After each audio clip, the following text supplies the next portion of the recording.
Back again for another week. Back again, bitches. Wow.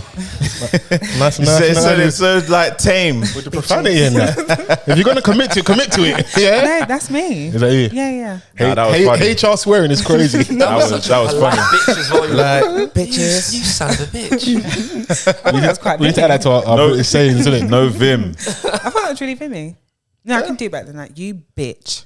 Wow. Actually, you know Bitch. what? Vimless is fine. Yeah. Yeah. You know what? I apologise. I love the way British people swear, though. I feel like British people swear. You C word. Say it Tosser. you wanker. Yeah. Oh, with the mate, hand gestures. You wanker. That's the one, yeah. What? And then someone's uncle's in the back doing trap mash.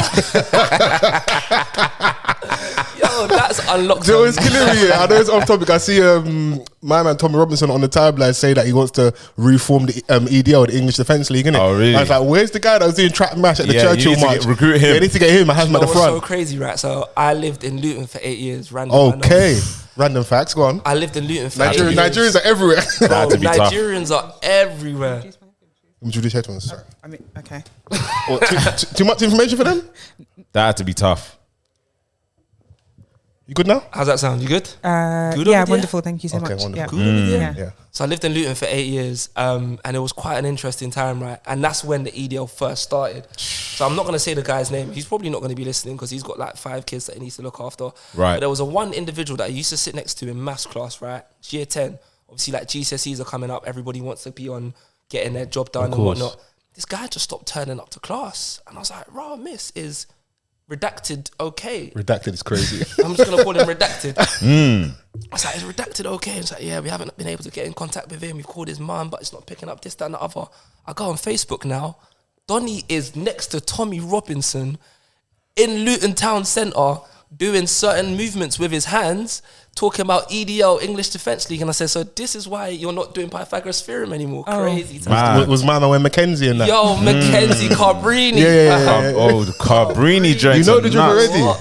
Yeah. Every group has a uniform on that. Lamborghini in hand. Believe it. Yes. I said, so wait, hold on. In the same school that I'm in, you've been radicalized so soon. Yeah. Yeah, man. EDL, I was there. And it's funny because that Tommy Robinson, he owned the tanning shop.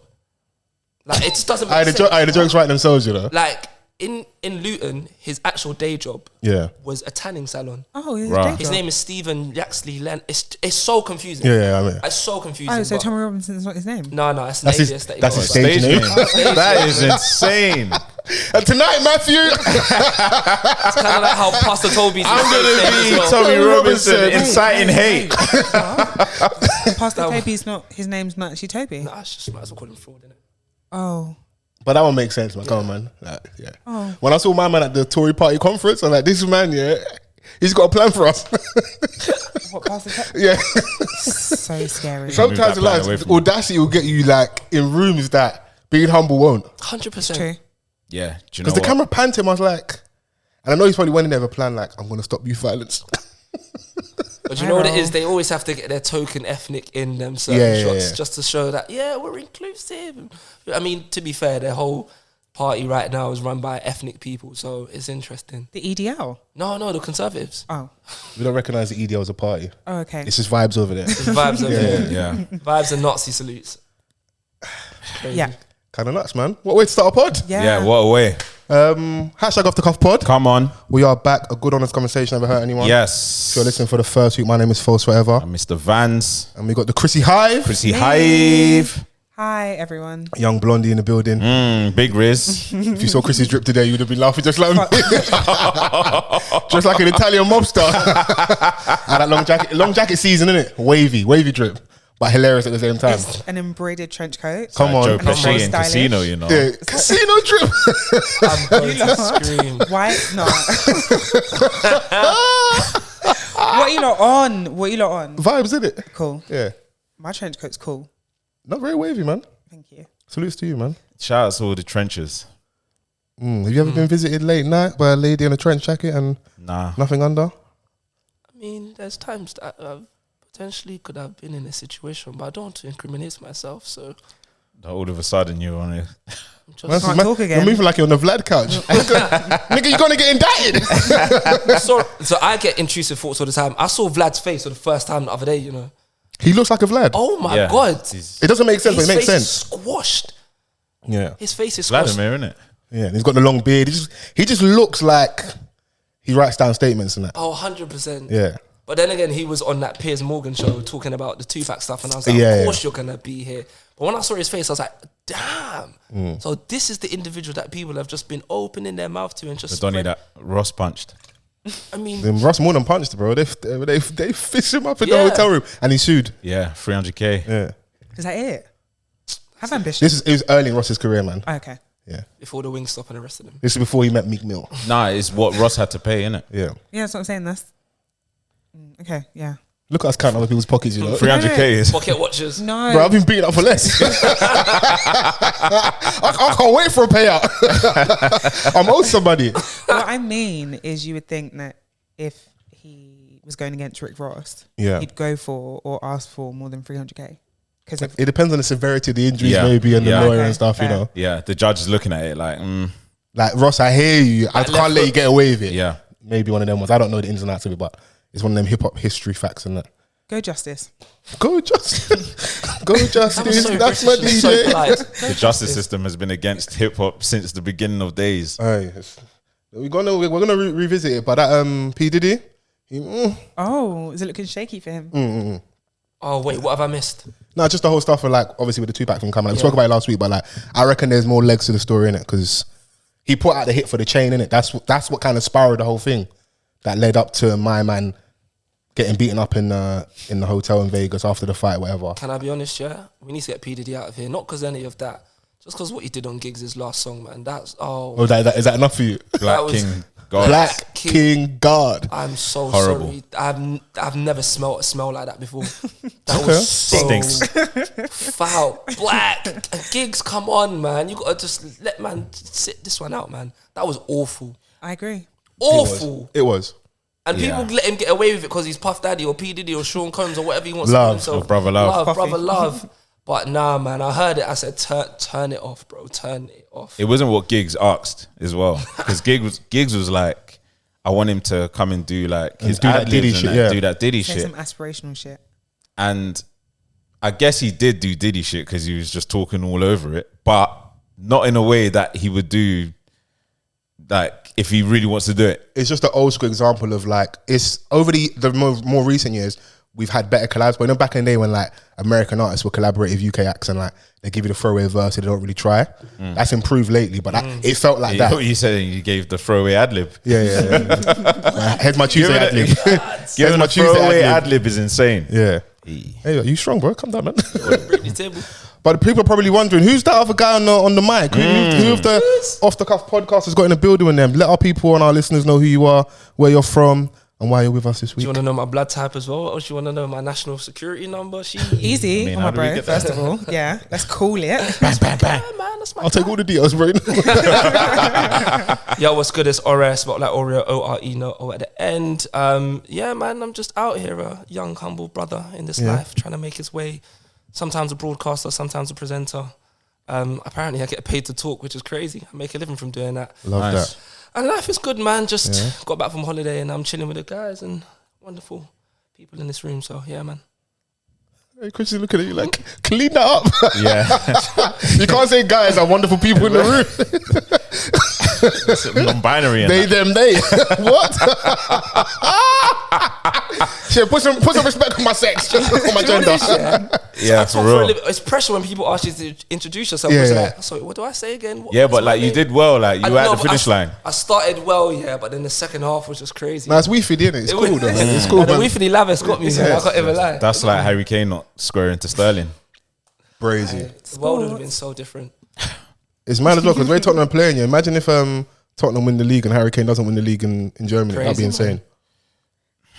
Yeah, it's God looking more forbid, likely though. the other way around. Of course. It's wishful thinking, isn't it? Like, Yeah, it's for not going to real. happen, but obviously we don't do sports too much over here, innit? Yeah, So, but strange things have happened. but Lad Bible's very own, BBC Radio 1's very own as well. We're claiming that also. We're doing that. We're doing Always in the alright, building yeah. with us. Thanks for coming down. Thank Yes. you for having me, man. Long time overdue as well, man. I know, man. It's been a minute, man.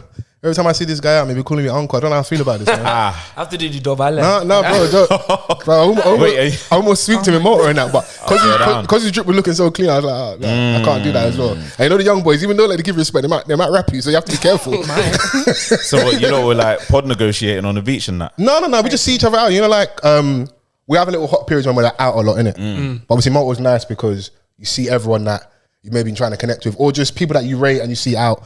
I mean, you see online, but you don't see out all the time. That's what it was more of. But then obviously we saw each other at the screening for The Blackening. That was a good film as well. It was a really good film. Yeah, it was. Yeah. It was nice to be out that day as well after work and that. So we're just like, you know what? Let's connect in it and let's see where there. Let's connect. In America, it's let's tap in. That's what it says. Let's tap. We got IG. Link up. Let's connect and let's do it. And I was like, yeah, man. I like the way this guy broadcasts, man. I wanna get him on a podcast and pick his brain on a few stuff things that you've been in, and it's been so funny. Yeah. So I feel like I know where this is going, but I can't even remember the production name. I can't even remember the show, but it was like a goggle box in the ends. Oh yeah. Or the Called Social stuff. And he was on the sofa with this, innit? Yeah. I'm That's like, his work husband. He's lucky I like him. Yeah, that's crazy, man. bro, they need to bring that back. It was so good. Yeah, That was hilarious. Yeah. Do you know what? I don't even know how that happened. So that was just me. So I never met the Chord guys before. Yeah. That's their name's Chord. Sorry. Called So Social. I'd never met them before, but I always say like I'm a student of media. So I love Right. media, whether that's production, whether that's presenting, whether that's podcasting. I'm always just kind of like watching what's happening. And at that point, I wasn't actually doing anything. So I wasn't really working in anywhere. I was like, well, Link Up TV's got Harry Pinero and GRM have got their own thing and this and that. I was like, okay, what's the next one up? And I just kept seeing this Chord Social stuff. They were doing like these, they'll get people in the line and they'll ask them to rate certain things. I was like, okay, I like these Oh, is guys. that them? So that was them. You would have seen Alex Bass on there, Mimi, Alex music Baz, blogger. Mimi, that's where Mimi first started, and like Billy the Goat, bare Right, other right, people right. who've now kind of like started to establish themselves. But then my thing was like, oh, they don't have a presenter. So they're probably going to start looking for a presenter. So let me get in there first before anyone else gets there. Planning. And also, I'll be honest, I know I'm good as well. So it's like, they need a presenter, I need an opportunity. It's mutually beneficial for the both of us. And they were like, oh yeah, we're trying to run the pilot for this particular idea. I don't know if it's going to work, but we want you to be the guinea pig and just see. So I did it by myself first. And then just watching clips from UK black culture and just basically just saying the first thing that comes to mind. We released it and people loved that shit. They loved it. I was like, damn. I honestly, do you know when you just do things and you don't really think much of it? But was that like, you know, your first taste or like an idea in your mind now that, like, you've put something out there that people like? Is that just going to put another battery in your back? Yeah, so like I've had this weird journey where like I've been doing presenting and content for like over 10, 11, 12 years. I always say I've been hidden in plain sight for a very, very long time. So Right. as much as I'm on Radio 1 now, and it's like, God, thanks to God for everything, but like I was doing radio in Luton in 2011, some dingy old station called Jam Rock Radio, and that's when the first time I stepped into a radio studio. And obviously over the years I've progressed, gone to represent, did some no signal bits, did some other production bits here and there. Yeah. But and then I did YouTube in like 2018. I think I was like one of the first people to ever interview Nella Rose. I see that. It's still up on YouTube. This to is day. like low fade already. Yo, low Fur jacket fade. days. Crazy. Okay. No. So I've always tried to find ways to reinvent myself, and I think that was the first time where I had a bit of money, like just doing my own thing, and I was like, now I can be consistent. And then Chord just kept giving me stuff. And then, do you know one thing I love about Bish? Yeah, she's just always on it. She saw it. She was like, "Ore, get me involved." So I literally called him. I was like, "Oh yeah, I've got my friend Basola." "Oh wait, Basola from yeah." And then the first one we did, do you know when you just know something's a hit? Yeah, that's it. The first time we shot together, I was like, yeah. Is it? 100%. We need to just keep doing it. Just keep churning it out. And a lot of things get cut in that show. No, I can imagine. Oh no, a lot of things do not see the light of day because I know this stuff was before people were more established. It was very raw. we were just saying everything and anything. Some of the stuff that you were saying on air, I can only imagine What gets left on the cutting room Do you know floor. what I mean? They'll be like, hey, yo. Yeah. Because you know, like, see how like we're filming now, but there'll be somebody stood behind the camera, Yeah. and then you can just visually see them putting their hands in their face. Oh, God. That's when you know you got one, Small though, editing. innit? Yeah, but that's the thing. I know. I'm like, yeah, okay, cool. I've got it. But I love people doing that because I want them to enjoy that period because there will be a period God willing when you get bigger and that and some stuff kind of has to fall by the wayside, and if it means you get more bread, we clean it up, no swear words. You know, we've got a good command of the English language. We can communicate. You got to find ways to say what you really want to say, but find a very cute way of saying Yeah. it. That's my bag. But at the same time, you just want to open your mouth and say, but then you can talk yourself out of opportunities, and I've seen it happen. Yeah. So like, I'm not one of those people to mince my words. Like, I don't want to get into the industry to a point where I'm just like very plain Jane, boring. But at the same time, like, shit, I got shit plain to say, Jane man. allows you to buy the plain Jane. So Oh, come on. I don't make a scene. Don't make a scene. I can see it though, because I haven't tapped in yet, but I've seen Big Brother's come back. What's the lady's name? AJ. Do. Wow. I can see that for you and and some of your class. Like, So I'm so sorry. God Can we just willing, man. pause It's there so for 1 funny 'cause, like, second? Go on. I'm so sorry. AJ Dudu was looking on the like blue Oh PVC. my God, she is so baddest fine. bee Then it was almost in 10 times, but I sit next to my babes. I Smurfland. don't want to get in trouble. I was like, "Bro, who's that?" yeah. She is. I choose my words carefully once again. The accent though Oh, well, you can't do that accent. sounds like toilet splashback, man. Hey. Blood of the lamb. Hey. Two roof TV. Wait, hang on. Where, like, what part of England is she from? I don't want to Blackburn. Blackburn is an Blackburn. insane part of. I don't the think that's where country she's to from, be but we'll go for it for the sake of the That's pod. like the Lancashire region, the Burnleys, the Yeah. Blackburns. where it's all run down and that. I'm not mad at the accent. It's just I don't expect that to come from that mouth, and maybe that's my own personal expectations of what I think a black person's gonna sound like. Broaden your horizons, Yeah, bro. man, you need to I explore, know, bro. I do, but when she hello, I'm just like, If I shout. I'm just like, yo. And he Hey. said he didn't want to do the accent. And the thing is that like they're so bubbly. Like I could only imagine from the morning. It's just like I'm mad like, excitement, Turn nightmare. the volume down, man. Yeah, you. I know you're not a morning person, but so why are you bouncing off the walls and that so early? Man, chill out, man. Relax. But yeah, I could definitely see that for you and people of your class and that. So like, I one day we've said a couple of times, this has to be like a documentary for that class of Represent Radio.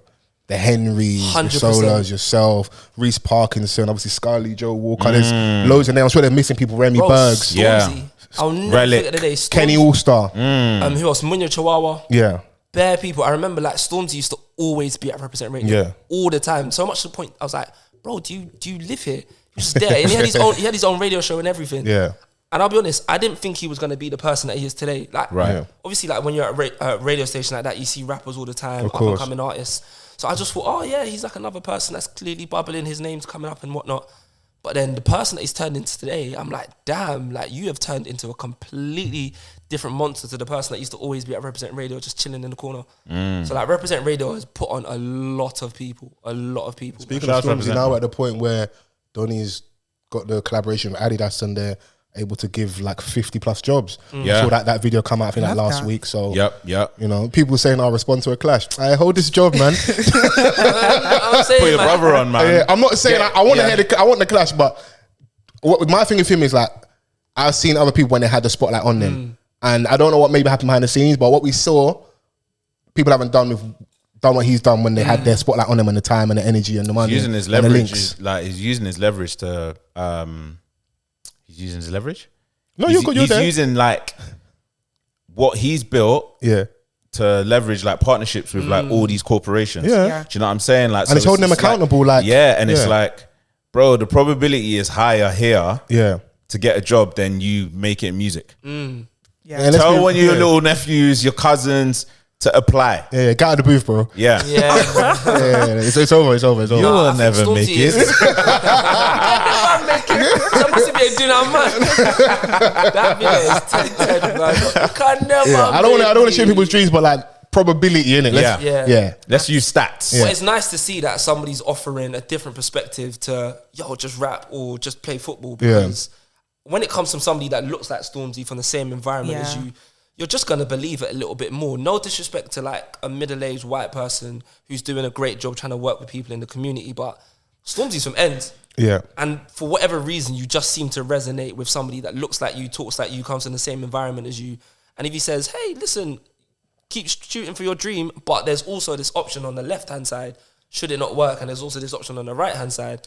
And Bro, yeah, man. Like, do you know what I'm saying? Because at the end of the day, it will also teach some of these youngsters something else. Yeah. Organization, hierarchy, like make them understand that, because yes, we are in an era where like a lot of our premier artists are putting on their own people, working with them. Like, you know, Toby being Stormzy's manager. You've got, you know, A2 dealing with Huss and them, man. Yeah. Do you know what I'm saying? Like, and so on and so forth. Most of our big guys, their friends are part of their management team. They look after their But branding. at the same time, you can always tell where, like, you know, there's a lot of discrepancies within that. Tion Wayne was like, yo, like, I'm trying to put the man them on to be a part of the team. Like, not everyone could be the rapper, bro. Yeah. Do you know what I'm saying? Someone's got to hold this camera like. Yeah, It's like, an ego thing as well, because like, do you see the glitz and glamour of driving a nice car, the attention that you get from either women and man them, because man them be groupies. Oh my God, it makes me sick. I've seen some guys act so different when a rapper walks into the room. It's like, just relax, you're gonna get some. Yeah, but I want to touch the hem of your mirror. you're right. Oh my Not god. me, but speaking vicariously through them. Free It's yourself. almost like, yeah, that's my boy, but there's also a slight element of jealousy, like, oh yeah, you're getting all the attention, and you just gotta kill the ego after a while. Yeah, because being the guy next to the guy, yeah, like it's gonna sound bad. You get the crumbs. You get the vagina he doesn't want.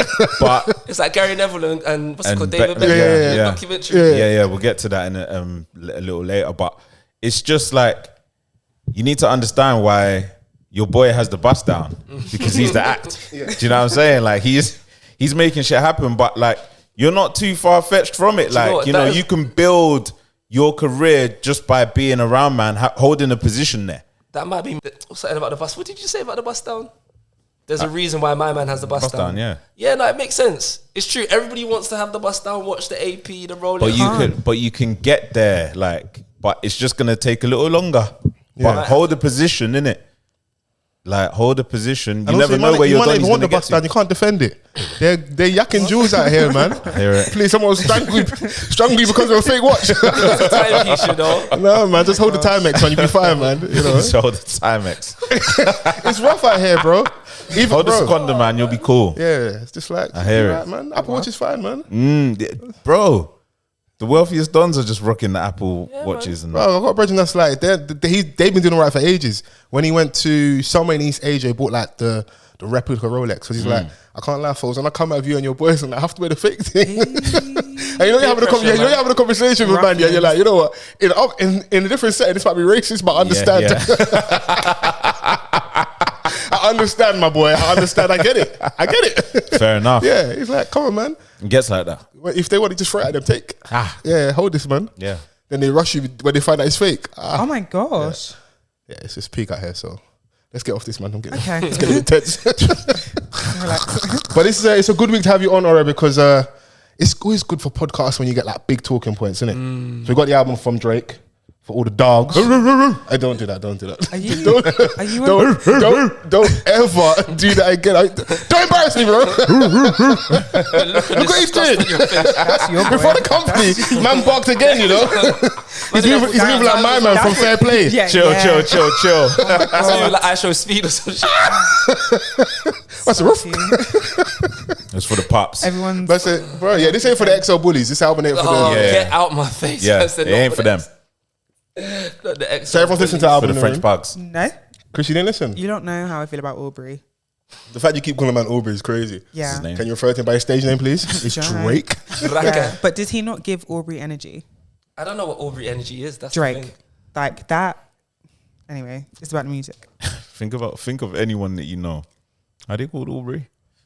I don't I've know. not met a man, woman, or child called Aubrey. Aubrey. It's just That's like actually crazy. I don't know anyone else Aubrey. called Aubrey. Anyway, back to the music. The album come out For the dogs. for all the dogs, and I'm like, okay, almost an hour and a half long. 23 songs. Like, rah. Didn't expect that. I can't lie. The last couple albums have been long though.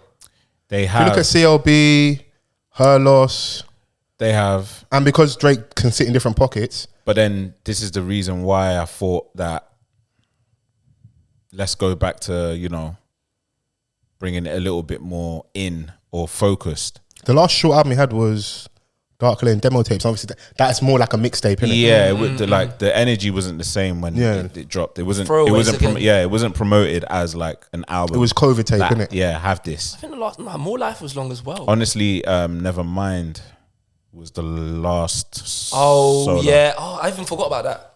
the dance thing. Dance thing, Yeah. yeah. I even forgot about that. Damn. Do you know what I mean? He's So released a lot of music. That's the yeah, thing. so there's been a lot of, this has been like his questionable era. Although like he's going to be successful, he's going to be uber successful, that is like something that we always have to take out of the conversation. Talking about output at this point. But people that their rebuttal when you say, "Oh, the album ain't great," ain't all these things. But when he's breaking all these numbers, these records, how can the thing not be good if everyone seems to be enjoying it? Because I'm just saying that's what they would say as a rebuttal. yeah, because obviously like one thing that he's always going to do, he's going to provide you with something to sing and dance along to. Yeah, He's mastered that. Like Yeah. that's the reason why you know, there's that stat where he's 1 away from beating Michael Jackson. Like, Yeah. do you know what I'm saying? Like, yes, there are new streaming rules that, Yeah. you know, and also collaborations as well count. Yeah. So a lot of the collaborations are on there, but it's his USP. Yeah, Like certified hit maker. Like you're gonna get that from Drake.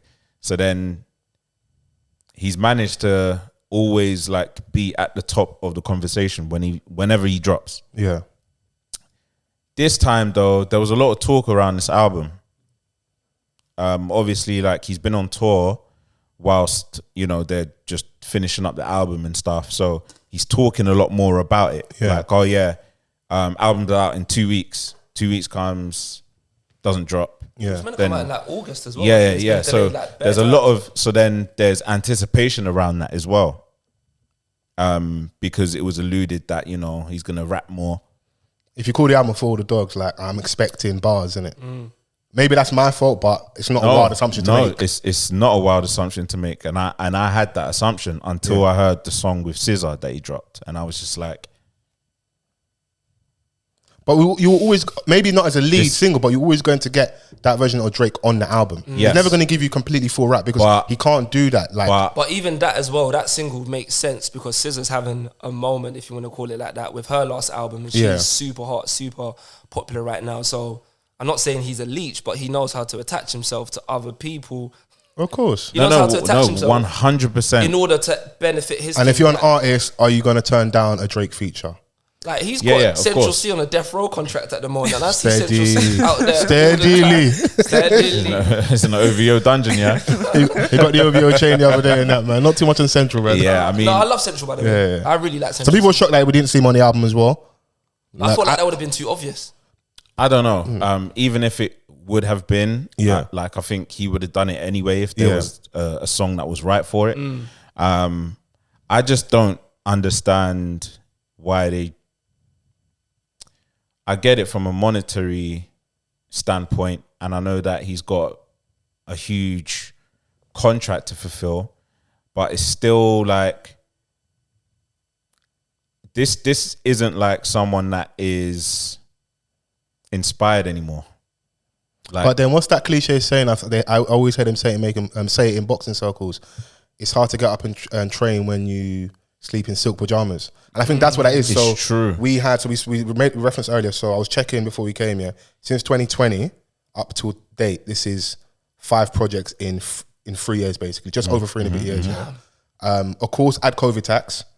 That's probably elevated it. But you got that new contract. We don't know the true ins and outs, the fine details, the terms and conditions, but the assumption is you got probably one of the best deals, if not the best deal out there, after having maybe a shitty or shittier deal when you started off in Young Money, Cash Money, maybe got Lil Wayne in your pocket, Cash Money, so Birdman in your pocket, and then the big label itself. Now you're going direct to the label. Do you think you can come going direct to the label? The average recording contract is 5 to 7 albums.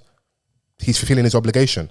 I'm giving you the 5, and if I've got all this money now and I got all the money up front, and I've been recording, we're always recording music. We've got these guys in the OVO sweatshop. They were constantly recording music. I can kind of get this out quickly, and I'm notorious for like releasing projects every year and a half, 2 years. It's kind of my bag, innit? So it's going to be hard to. It's the business is what's kind of maybe sucking the joy and like the drive out of it, where we're not getting what we would have got on like Nothing Was the Same or Take Care, where I've got more of a point to prove. I've proven my point. I am the numero uno, even though not everyone might not like it. He is though. yeah, no, 100%. And you know, there's like, I'm not gonna say that there wasn't any like positives to come from the album. I feel like Yeah. it was very well produced, but But you got all that bread. It should though. It should be. Yeah, I don't even absolutely. give you credit for that. I know it sounds harsh, but I don't. No, it's true.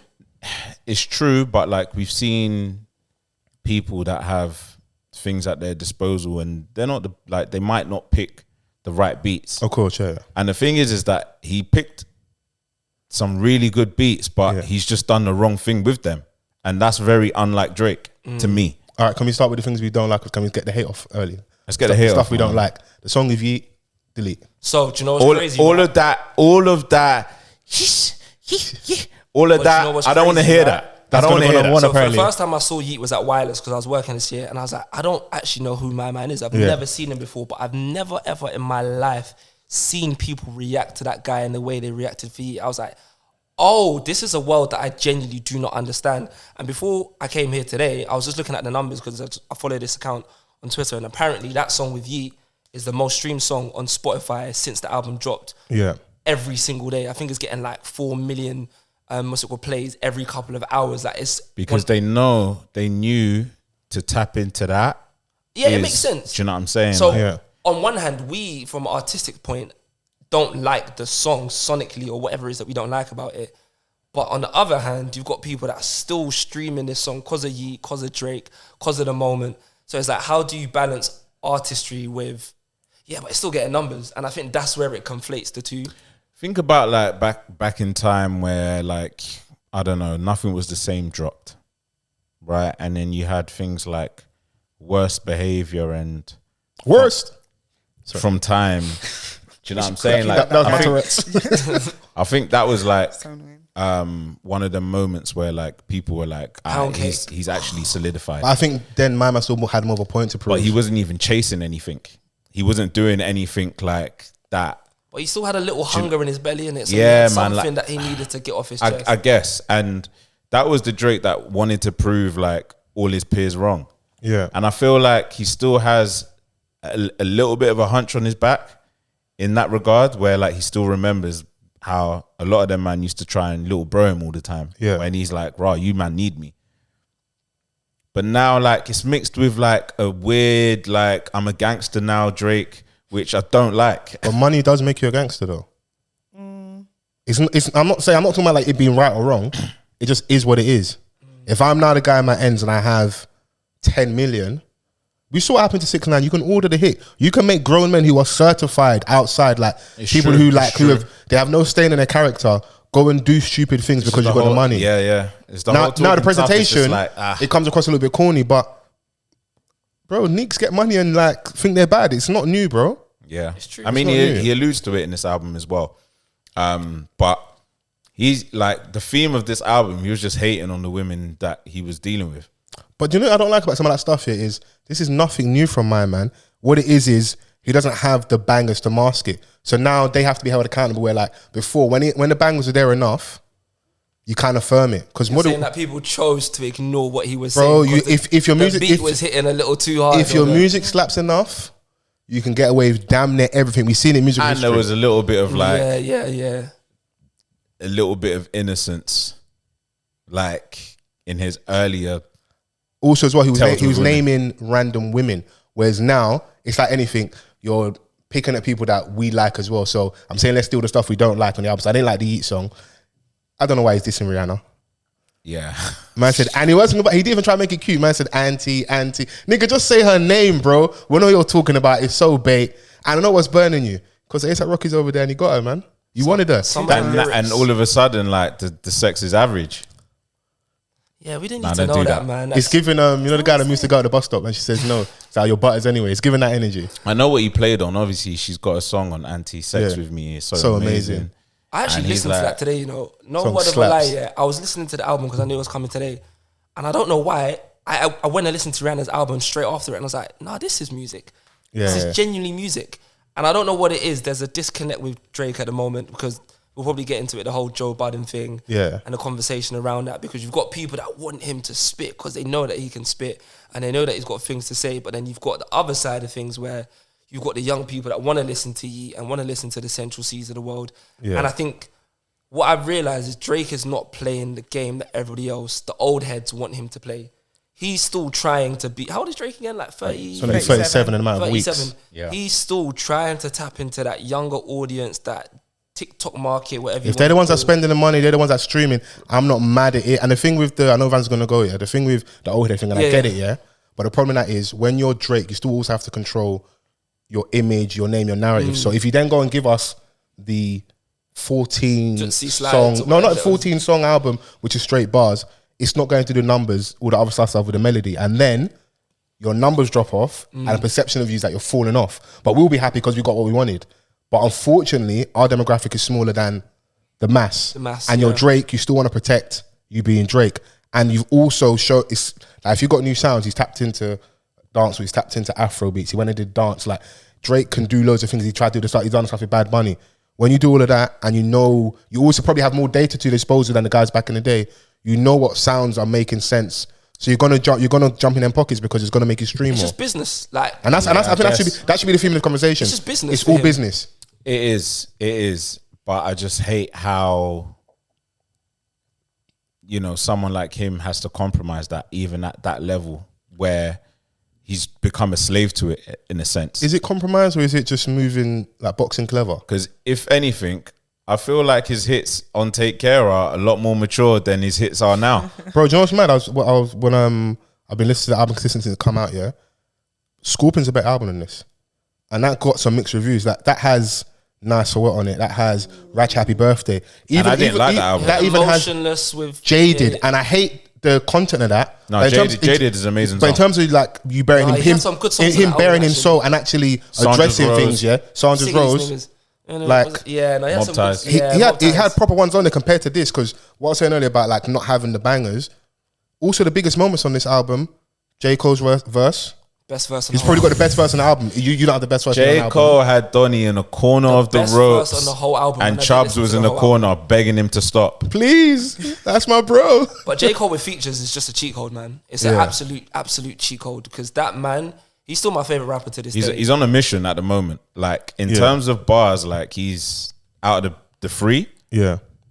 He's the one at the minute. I don't think you can really even have Kendrick on the conversation because he's not as active as the rest of the other two, innit? When he decides to jump in the middle and skank, we can really look at it. Can I ask a question though? Go on. Can somebody explain to me, and I'm being genuinely serious, right? Yeah. What is Lil Yachty's purpose?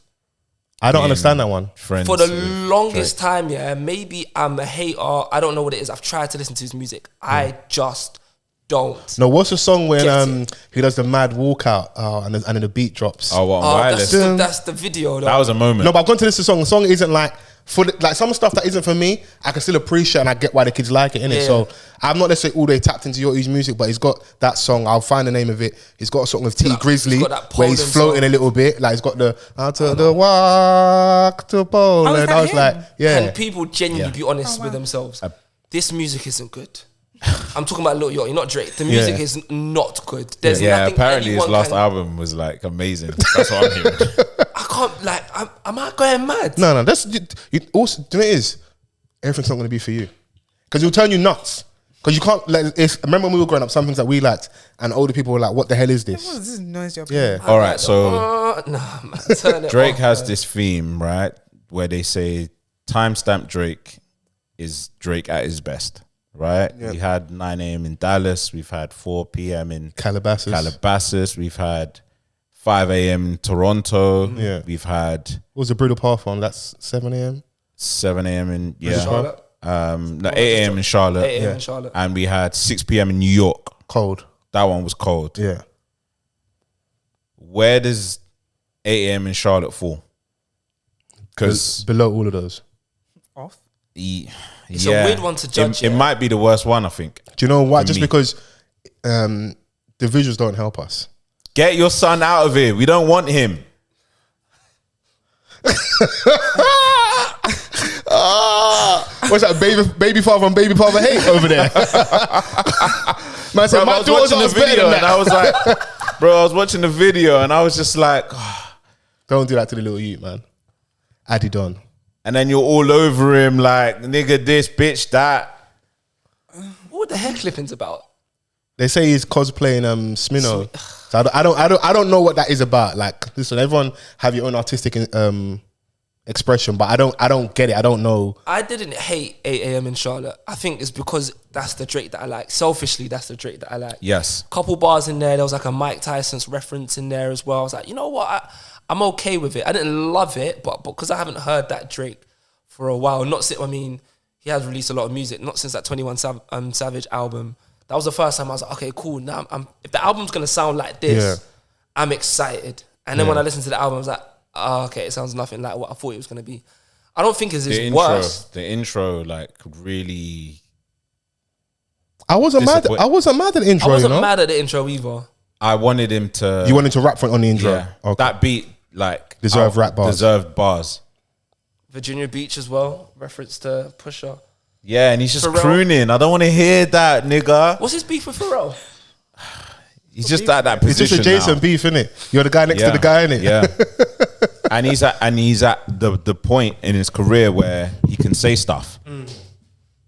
Like, he's at that point where he can tell anyone, you can throw up your numbers and I can throw up mine. And when you're Drake, you can get away with it because he's got numbers on the board. Yeah, He's so got multiple numbers on the board. do you know what I mean? So, like, I don't know, man. There were parts of the album where I was just like, Didn't like the Bad Bunny song. I didn't like the Bad Bunny one. So I'm so sorry. I tried to give the album a go. Okay, cool. So in a playlist I was listening to, it came up, and I said, "Do you know what? Self, be open to things." She said self. I got about 11 seconds in, and I said, Wow. "Turn this shit off," because you already know how I feel about cultural appropriation, Drake, and Right. it stank. And I said, "Turn this shit off," and I did.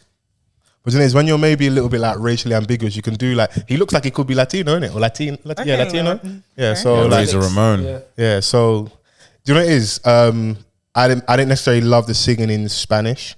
I mean, that's what it is. So I didn't even make it that Fucking far. I'm looking at, I think I got up to no, I made sure just because. Slime You Out. That's No, what also I got I to. like music in it, and I'll be honest, for the sake of this conversation, I've listened to this album a good few times to really try and dig into it, and like, we're leaving what I don't like in it, of course, but we'll get stuff we do like. I didn't like that, and as well because I feel like I know what that's done for. It's like we're tapping into that market. He's the biggest star and artist in that market. We want to make sure the streams, whatever. Then go and hit it out of the park if you're going to do the obvious thing, and then you don't then hit it out of the park. I'm like, it just felt like a waste, innit? Like some people don't like Slam You Out, and I get it. You've got SZA on a song, make the most of it. Because when Travis Scott does music with SZA, he doesn't waste it. You know, so Yeah. like, 'Cause and you're not gonna hit it out of the park all the He time. produces it more But likely, heavy though. is the head, innit? When you are of a certain level and you produce music that's so well received, I'm gonna ask and want more from you. Yeah, it's the curse of a blessing and a curse of being. Trust great. me, you don't want to be in the underground struggling artist phase. You don't want to be there. Well, this is it. Like, I think that Drake and SZA, Yeah. in terms of their partnership, right now it's giving like, you know, when like Manny Pacquiao and Mayweather fought, like they should have done it years ago. Yeah, I feel like when Drizzy was inspired, yeah, maybe like they would get into the studio and make something better than Slime You Out, because this is like something that is reminiscent of Drake's early stuff, but just not as good. but you know it is. You can't really focus when you walk around with all that ass. Your Fair intrusive enough. thoughts That's the are new jumping body. Remember, out. he dated her back in the day. Yeah. And what is the new body? And you're popping. Oh, come here, man. Nah, because, So annoying. nah, because like you told people unprovoked Like, that Yeah. we were dating. Like you didn't need to say But that. but it's so funny. Those are the elements of Drake that we actually appreciate. Because now when we get this bit of Drake, we're like, oh, we didn't get more introspection. When it was given introspection, people were proper critiquing it. Nah, that wasn't introspection in a way that What, unprovoked? Like he just Chatting. one line and that was it. And I was like, okay, cool. But again, it's because we have a bullet, like we have a reference. When he's naming random girls and Hooters, we don't know these girls, innit? Because it's SZA. Okay, It's like, great. That's even better. I didn't know who the hell Paris Morton was, bro. yeah, But I loved it. yeah. Do you know what I mean? Like, but it's just like this Slime You Out. I thought, all right, let me listen to it in the flow of the album. Yeah. No difference. So it doesn't, you know, sometimes people say, oh, it will make more sense when you listen to an album. It didn't have that effect Not for for you. me. Not for me. Are we viewing this this album differently to how Drake intended. Because I remember there was one album that he dropped on Apple Music first. Yeah. Before it dropped on everywhere else. And he was like, yeah, this is a playlist. Was that might be More Life? More Life. Yeah. Yeah. So he's had this thing of, oh, it's not really an album, but we're calling it an album for the sake of what That it was is. more to his American audience. Because it's like, when you hear all these guys that aren't from America, don't judge it the same. Because what you do is like, this ain't really my album, it's a mixtape. So if it doesn't do as well, it's like, it was just a mixtape. More Life was a great I actually album. enjoyed More Yeah, Life. More Life was cold, bro. Great album. Giggs got his moment, Skepta's got his moments on there, like, you know. There's a 2 Chainz verse on that. I can't remember what song it is. I don't talk about Sacrifice. Yeah. That- Cold. I said, Fugger yeah, gets 2 them all, Chainz. though. Yeah, he was eating, man. Yeah. Eating Like, on that one. so when something like this comes, like, and I know it's very early still, Yeah. and I will go back to the album, Yeah. but like the majority of Drake's albums, yeah, like I will still take away 6 where I'm just like, all right, cool, I have this on rotation. I can't pinpoint that amount of songs on this album. Okay, that I so you wanna take go back. the song with J. Cole. That's the Yeah. only one I'm taking. Yeah. Let's go. Because I don't want, like, of course, if it was all crap, it's all crap. But I'm sure there are things on it that we do like, innit? Do you know what? I like Amen with Tizo Touchdown because that verse on there, that singing, cold. Yeah, Amen Yeah. weren't bad. Who's Tizo Touchdown? My first time hearing that person as well. I So said, yo, this is vocals. I like 21 Savage a lot. I'm a big 21 Savage fan. yeah, I didn't Wasn't- like Calling For You. Wasn't my favorite verse, but I like Drake and 21 together. And when he comes to the UK, I need a ticket to that show. November. I need to be there. What? I wasn't mad at Away From Home towards the back end of the album. Yeah, where he's sending Yeah, for Esmeralda Spalding. yeah, random for no reason. Like the basketball. No, the You heard Spalding? She's like, yeah.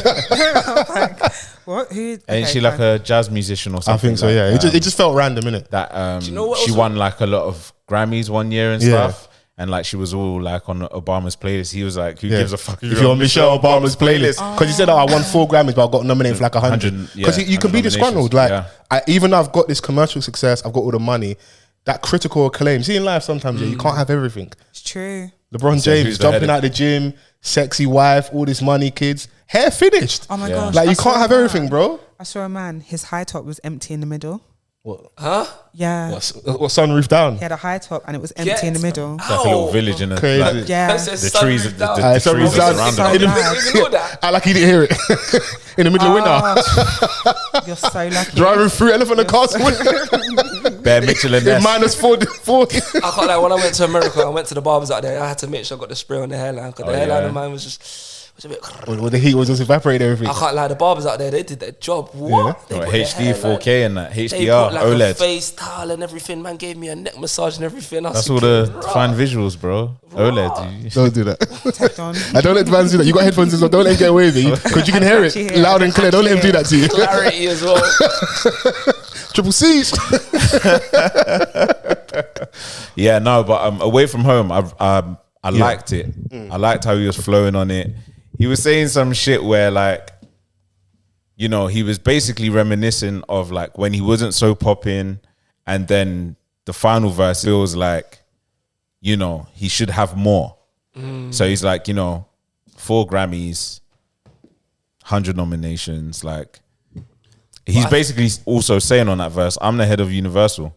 Yeah, So he's if saying you that. Google it, like, yeah, it's saying Lucian. Say Lucian but Granger, but like I am. I'm the one that's bringing. No, all but the if you know bacon. you've kept the lights on, like, because they say, what was the stat in like the Toronto about like how much money Drake brings in regards to like tourism and stuff. When you know that like 60% how much, of how many Canada's artists don't economy. make any money and they lose on money on them, but your presence is like that's why you get all these. Like, you might say, Drake's a leech, but I also genuinely believe that behind the scenes they're like, please help us out with these artists. Like, go and do features here and there. 100%. Like, I don't think it's just one-way traffic where it's like, oh my God, he's leeching on everything. No, I feel like can you please help us break this artist? No, But definitely. this is why he's sick, is because like he knows that even like he can say that, you know, like 2 Chainz, for example, obviously with no disrespect, 2 Chainz Don't was disrespect like, Titty Boy.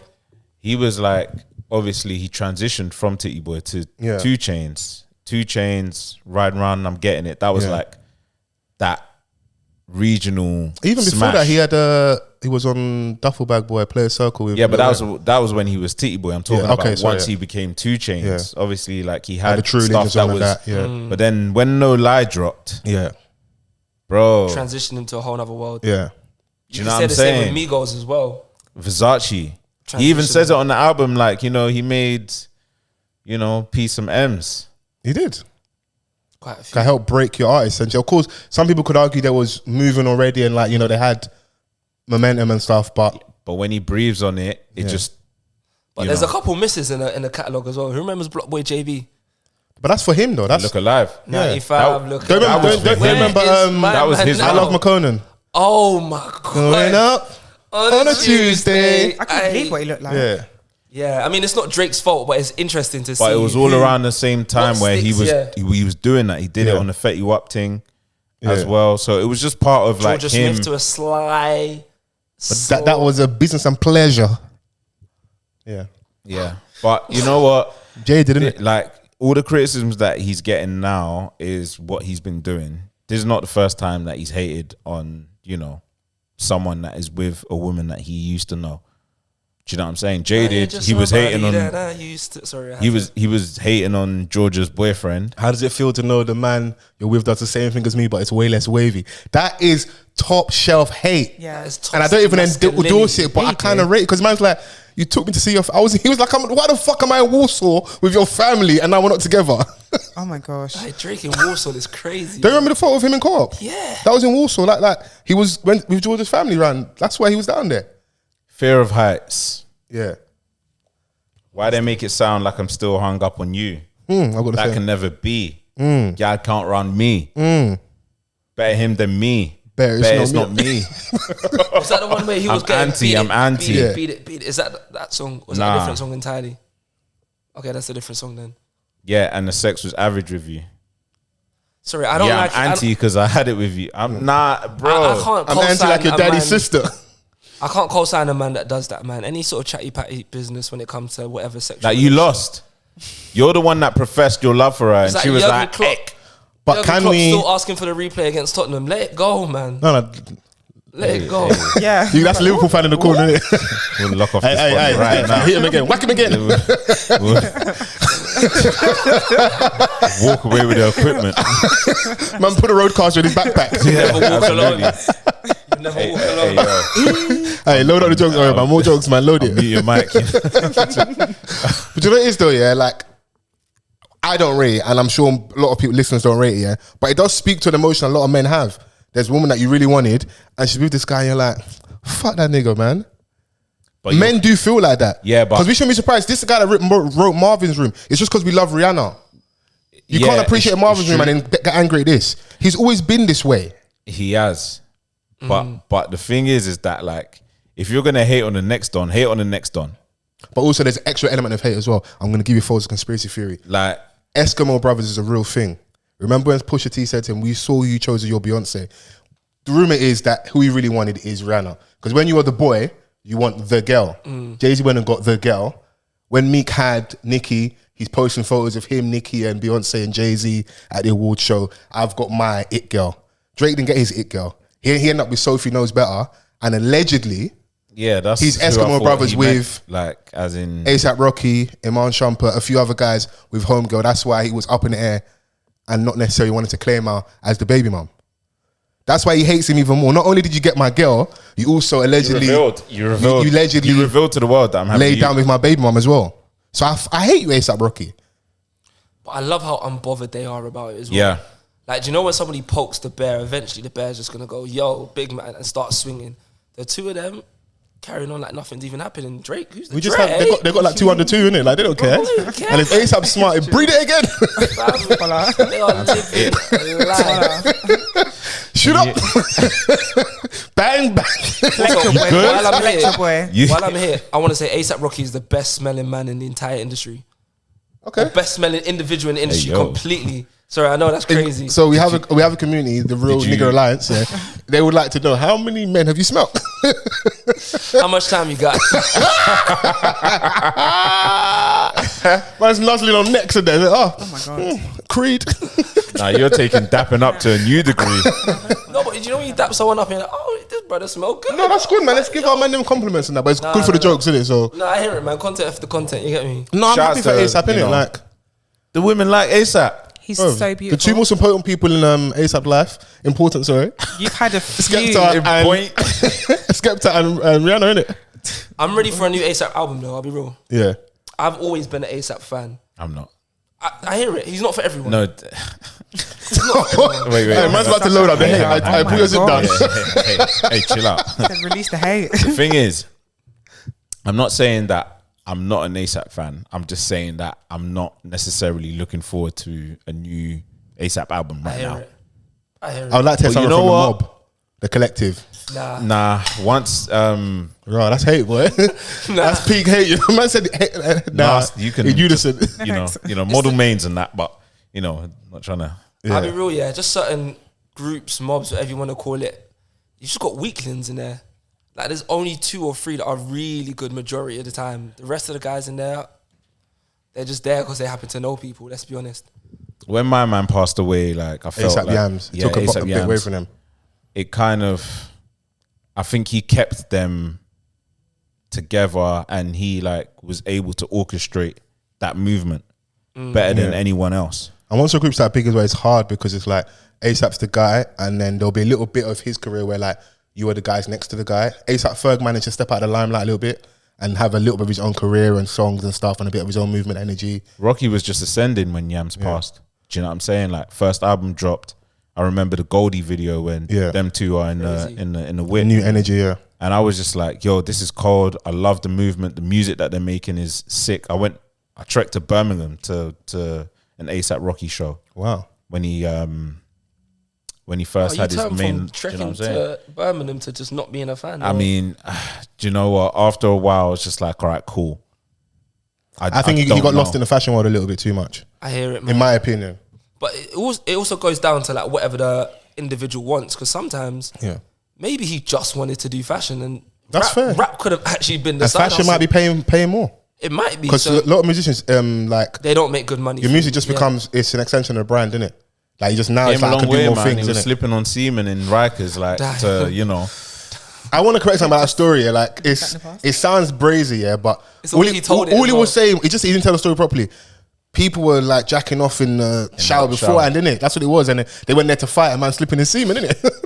Yeah, but you could have left that one out. The explanation No, doesn't make it but any you want better. you're What in was you jail. clearing up? I'm going to clear up that they were jacking off in the... We know that's where he was. Are you good? No, but I feel like when people retell the story, like, it's funny because obviously ASAP Ferg's face. It's like, see, like when we first watched the video, us and ASAP Ferg are all like, it feels like we're all hearing for the first time, innit? Yeah, because like, you know, when like sometimes your boy may exaggerate stuff, when people are around. That's not how it So went you never down. told us this story, but as soon as the cameras came on, all of a sudden now you're slipping on semen. You didn't. You missed out this part. Mid-fight. I move on for this part. Yeah, you've like so many times. It's a Rap Radar interview with ASAP Yeah. talking about being in jail with Casanova and stuff, innit? So, but yeah, no. So, what other songs and moments on the album did we enjoy and I like? liked What Would Pluto Do? Okay, That sounded like it came from a Her Loss session. right. I mean, that's It definitely did. That definitely did. 11 songs in. I didn't make it that far, man. Do you know what? I'd listen to like it in parts. Like, I usually listen to albums all the way through, especially when they first drop. Yeah, This one, I was just like, it's a long project though as well. Innit? And then when it got to the song with Sexy Red, I was like, I'm switching this off for today. Hands on your knees, let that coochie breathe. I hate the joking. fact that I like Sexy Red. Bro, I just got a soft spot. Do you know, I was out. Sexy Red. That I was out Yahoo on Saturday, remix of- and Ski came on, and I was like, you know what? It's a hit. Have you heard the Yahoo's remix of Ski? Oh yeah, Yes. it's cold. It Yeah. is We might have to play it one before we leave. of the I swear. best things Yahoo I've ever, oh, ski. ever. Oh. That is incredible. The way Afrobeats is creeping through America. Yeah, we're taking over, man. Yeah. I see Ghana on the Afrobeat song. Ghana. I remember Ghana I remember when me and Ghana. Me and Ghana. and man Baby is Baby insane. was in the And baby, Man is I shout out mad. to all the Afrobeats artists. 24th of June. Aye, the June. accent, like, it's hilarious, man. Nah, that's funny. Okay, cool. I had a couple questions before we get off Drake here in regards to like the album, yeah. So let's get to the criticism.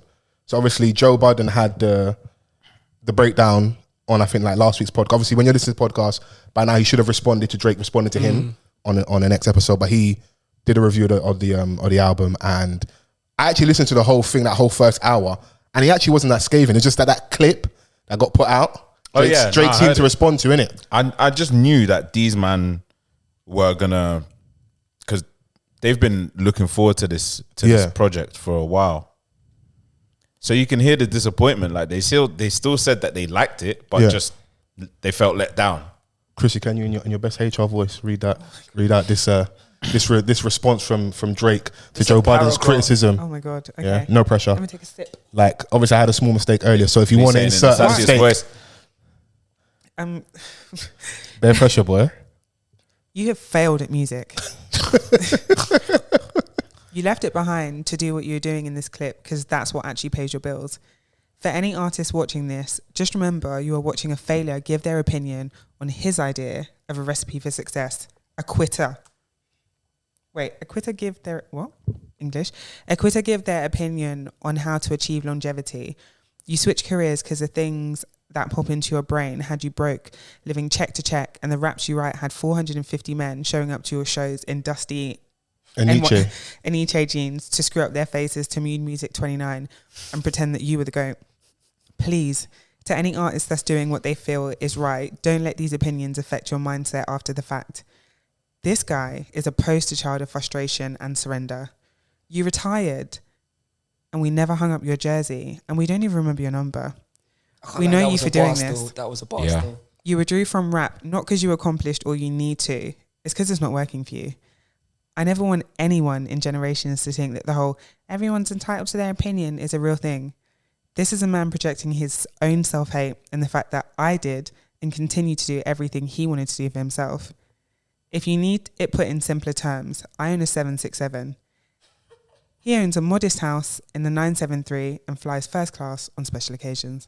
I mean, first class ain't bad. I'd love to fly. Man said, first class. screw you, I've got a plane. That's literally what I heard. Do you know what it is? As a closing bar for that? No, but you sound amazing with No, time you did when really speak. well. Okay, Like, thank you you. It's sound- like you've been there before, man. You've been talking eloquently, man. Okay. It's nothing Thank new, you. man. Chill out, man. What's going on over there to my left? She asked for a compliment and you gave her everything but a compliment. I don't fish, man. He's my biggest op. He's actually my biggest op. I don't fish, man. We're meant to win each other's side on this couch, man. Come on, Don't man. beg. Cool. It's Disgusting. disgusting. It's disgusting. Disgusting. Oh my Nah, God. man. Kano, what a performance. Yeah. As a closing bar, it don't slap for me because that shows that you're pressed, bro. Man said I got a jet. I got a plane. Yeah, I'm richer than you. Yeah. That's it. Like, And as a response to critique of your music, you seem pressed. I feel like, and this is one thing that's bugged me about a lot of UK artists, in terms of having platforms where people are allowed to discuss music and you might not like it. So I'll always use the example of football. Football is the best way to explain it. So I'm an Arsenal fan, right? And Theo Walcott scored 100 plus goals for Arsenal, but he wasn't the greatest thing to happen to Arsenal Football Club. I'm sure Theo Walcott is a very, very nice guy. However, for his job, there were days where I hated him. There were days where I thought you are terrible, you shouldn't be playing. Doesn't mean you are not a nice person. And I think when you apply that to music, I'm not criticizing you as an individual. I'm criticizing or having an opinion on the art that you've decided to create. Yeah. And if you're going to put something out into the world in the same way I might create content, someone will listen to this podcast and say, I didn't like this or I didn't like that. If you're going to put things out into the world, you can't expect everybody to kiss your ass and just be a yes man around you. Yeah. Because then you do get into situations where the music that you put out, the content you put out isn't evolving. It just sounds the same. Like, critique is okay. People are allowed and entitled to have opinions. So when he says things like that, I'm like, to type that paragraph, it is giving pressed, man. Yeah. Do you know what it is, yeah? It definitely give impressed. You are, what's the Erykah Badu about like artists being emotional about their shit? What's the line? I think it's her that said it, right? I'm an artist, I'm sensitive about my stuff, innit? Yeah. Like, it's your art, you're allowed to be sensitive. But I think there's that coupled with, there's been a weird energy between Joe Budden and Drake for a long time. But Joe Budden's a fan of Drake. That's the thing. He absolutely is. He's a but massive it's only fan a of Drake. fan that will sit down and spend about the best part of an hour of their podcast and damn near 95% of it actually saying positive things about the project. And then you as an artist, because we live in a clips generation, you see a clip and react to it without getting the totality of the conversation. Because if he hasn't listened to the whole thing No, definitely. for him to can't respond have. like this. There's You no can't way. have. Even like in weeks coming up to this, it was just like, I don't care about anyone else. Yeah. I'm just waiting for this release. Yeah. And it's like, all right, cool. When you know that what you've delivered is aligning with some of the critique that you're getting, it's the reason why you're writing these paragraphs. And the thing is that like when I was saying that it's uninspired is because like I'm hearing a lot more lazier lines than I would have from him. Do you know what I'm saying? Like you've given us your capabilities, like you've shown us like what you can actually do. You make me want to cuff you like the law. Come on, man. On site like .com. But Lil Wayne did say, woo, woo, woo, woo. On site like .com. Come on, man. Yeah, I mean, Come on, Drake. But then You're it's your better point than that. about the Yes Men thing. If Kevin Durant and Little Yachty are your listening ears and like your litmus test for what's good, Bruv. you're going to get those things happen. So sometimes some of it is like the issue. Sometimes you've had the gigs before. I'm like, who's around you listening to this music and like saying this is good? Because I don't even all the way blame it and put it on the artist, because you can get stuck in your bubble a little bit and then. But if the people around you aren't being brutally honest or That's like the thing, like it is hard because who's gonna turn around to Drake and say, that might not be the one, you know? a real nigga. It's true, but then Kevin Durant as the executive producer, are you serious right now? Yeah.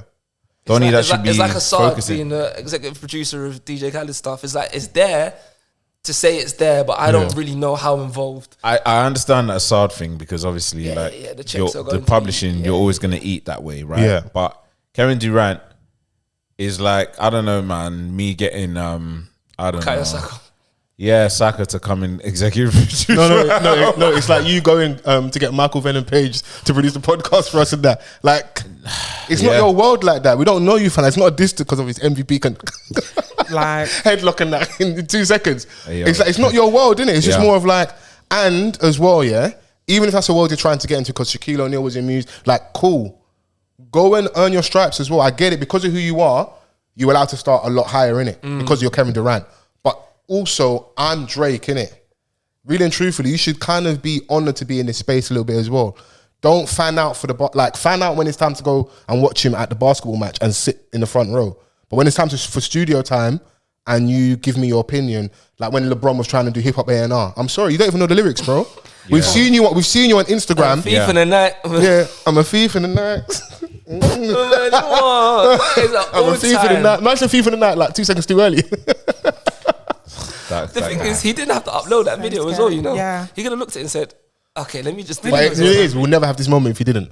So thank you, Yeah, LeBron. but he's a pathological liar. We know that. Yeah, it's fine though, isn't it? Lie a little bit, man. It's like, yeah, I've been reading this book, like this Malcolm X book. It's like, oh yeah, so you know, what's your favorite part? Like, Mind your he's like, business. the beginning. It was The like, title. yeah, and he just started reading it. But like, you know, he's a very smart man. Yeah. Okay, great. Well, great takeaway. I think it's a good thing that we mentioned LeBron and Drake to the people in the world, because there are certain individuals that are just unhinged. When you get to that level of success, What are you saying, Delulu? the Lulu, it's the Kanyes and the Michael Jordans, and I know we're going to talk about it, but like the David Beckhams, the Cristiano Ronaldos, Serena Williams, there are just certain people that are in that 0.001% where Yeah. you kind of can't tell them anything because they are so deluded to a point where they're like, I'm him or I'm her. So whether you like it or not, I'm going to fucking do what the hell I want. But someone in their life plays. There is someone. It might be someone that's like the person that's producing the music in regards to like the actual production of So the where's person that's in Noah? his. What's it 40? 40. Yeah, where's He's Noah there, bro. Yeah. in all of this? But you just want to got hair. Sorry. Okay, cool. Sorry. Go on. They said you want to got a hair transplant. What? Don't do that. See that's unnecessary. I thought that's what you were No, gonna say, I man. didn't say that, bro. I didn't say that, I thought man. you were siding with Pusha T and like Can guys with hair and that. Yeah. We got sidetracked to that. But I wanted to get back to the Joe Biden thing, yeah? So how do you feel about like artists responding to criticism? So you were like, you know what? You put art out there. I don't know if you answer Vans. How do you feel? Is this just an artist like, you know what? You spoke active speak as well. I didn't agree with that bit in that caption where he said, you know, the generation of like, you know, everyone's entitled to their own opinion. I understand why you're upset, but yes, everyone is entitled, especially like when you are one of the most famous musicians in the entire world. Yeah. Like, what are you talking about? People are gonna come out and say stuff, have an opinion, and it can't all be praise. And you can't diss mood music when you're on record as like loving Joe Budden. Like they had a decent relationship early doors. Like he was very open about like Drake's weird. Even on the album, so I think there's a line he dissed Kanye about bowing down. Yeah, you're on. We've got footage of you like bowing for Kanye. So I don't understand. Drake might also be a pathological liar as well. So yeah, you were serving Jay-Z and Beyonce drinks front row at a basketball game. Yeah. So there's some bits I don't get. And like, you know what? Yeah. He was cussing his weight as well. Yeah. He was sending for 450 people to come and watch you. Yeah. Ain't bad, bro. If 450 people come watch me now for the podcast, that's a headline show. I'm not going to diss their jeans, bro. I'm not mad at it. Like, thank you, man, for coming out to see us. I'm happy he's taken a break. I feel like it's been long overdue for a while. Like, can he take a break? Yes. I don't think he can because he's not ever done it, really. I think he always needs to have... I think he can. You can dictate that. And if you're good enough, you can come back. I guess so. But because you're not the artist, because you're not the only artist that takes a break. But you know what it is? I actually think at the same time, he enjoys going on tour. He enjoys an album rollout. I think it's so ingrained in who he is. Is he enjoying it? Have a life outside of it. I don't know if he's enjoying it. Like, it's all this and this. Everyone's just giving their perspective. But I don't think the last couple of years, because you've got all this pressure. Like, I've got to fulfill. Now I've really got the money. I haven't got anyone's like in between me. I'm going direct to the plug. It's pressure in it, and you've got to deliver. Maybe you've not delivered from a critical acclaim point of view, but we deliver numbers wise. I need to go and chill out a little bit, and maybe I've come to the end of my obligation. Go Turks and Caicos, man. Just he loves it there. Go somewhere else. Where, like, you know, man's hating on the location. Man said go somewhere else. Go somewhere else. He's got a plane, you don't. No, man, I don't like that response because everyone's not as rich as you, like Drake. Like what? Yeah, I hate that. It's just flexing your chain, isn't it, man? Yeah. I said I've got the old team. And at the end of the day, okay, cool. What if Joe Budden when Joe Budden wanted to dance with you when it comes to the diss songs and that, Drake didn't really want no smoke. He didn't though. Yeah. And he shot his shot first when he like the pump it up, the song with French Montana. Yeah, but there's certain people that, like, you know, you just don't respond to like that. I get it. But then don't respond to him at all then. Because what you've done now as well is you validate his opinion. Because this is the issue for me.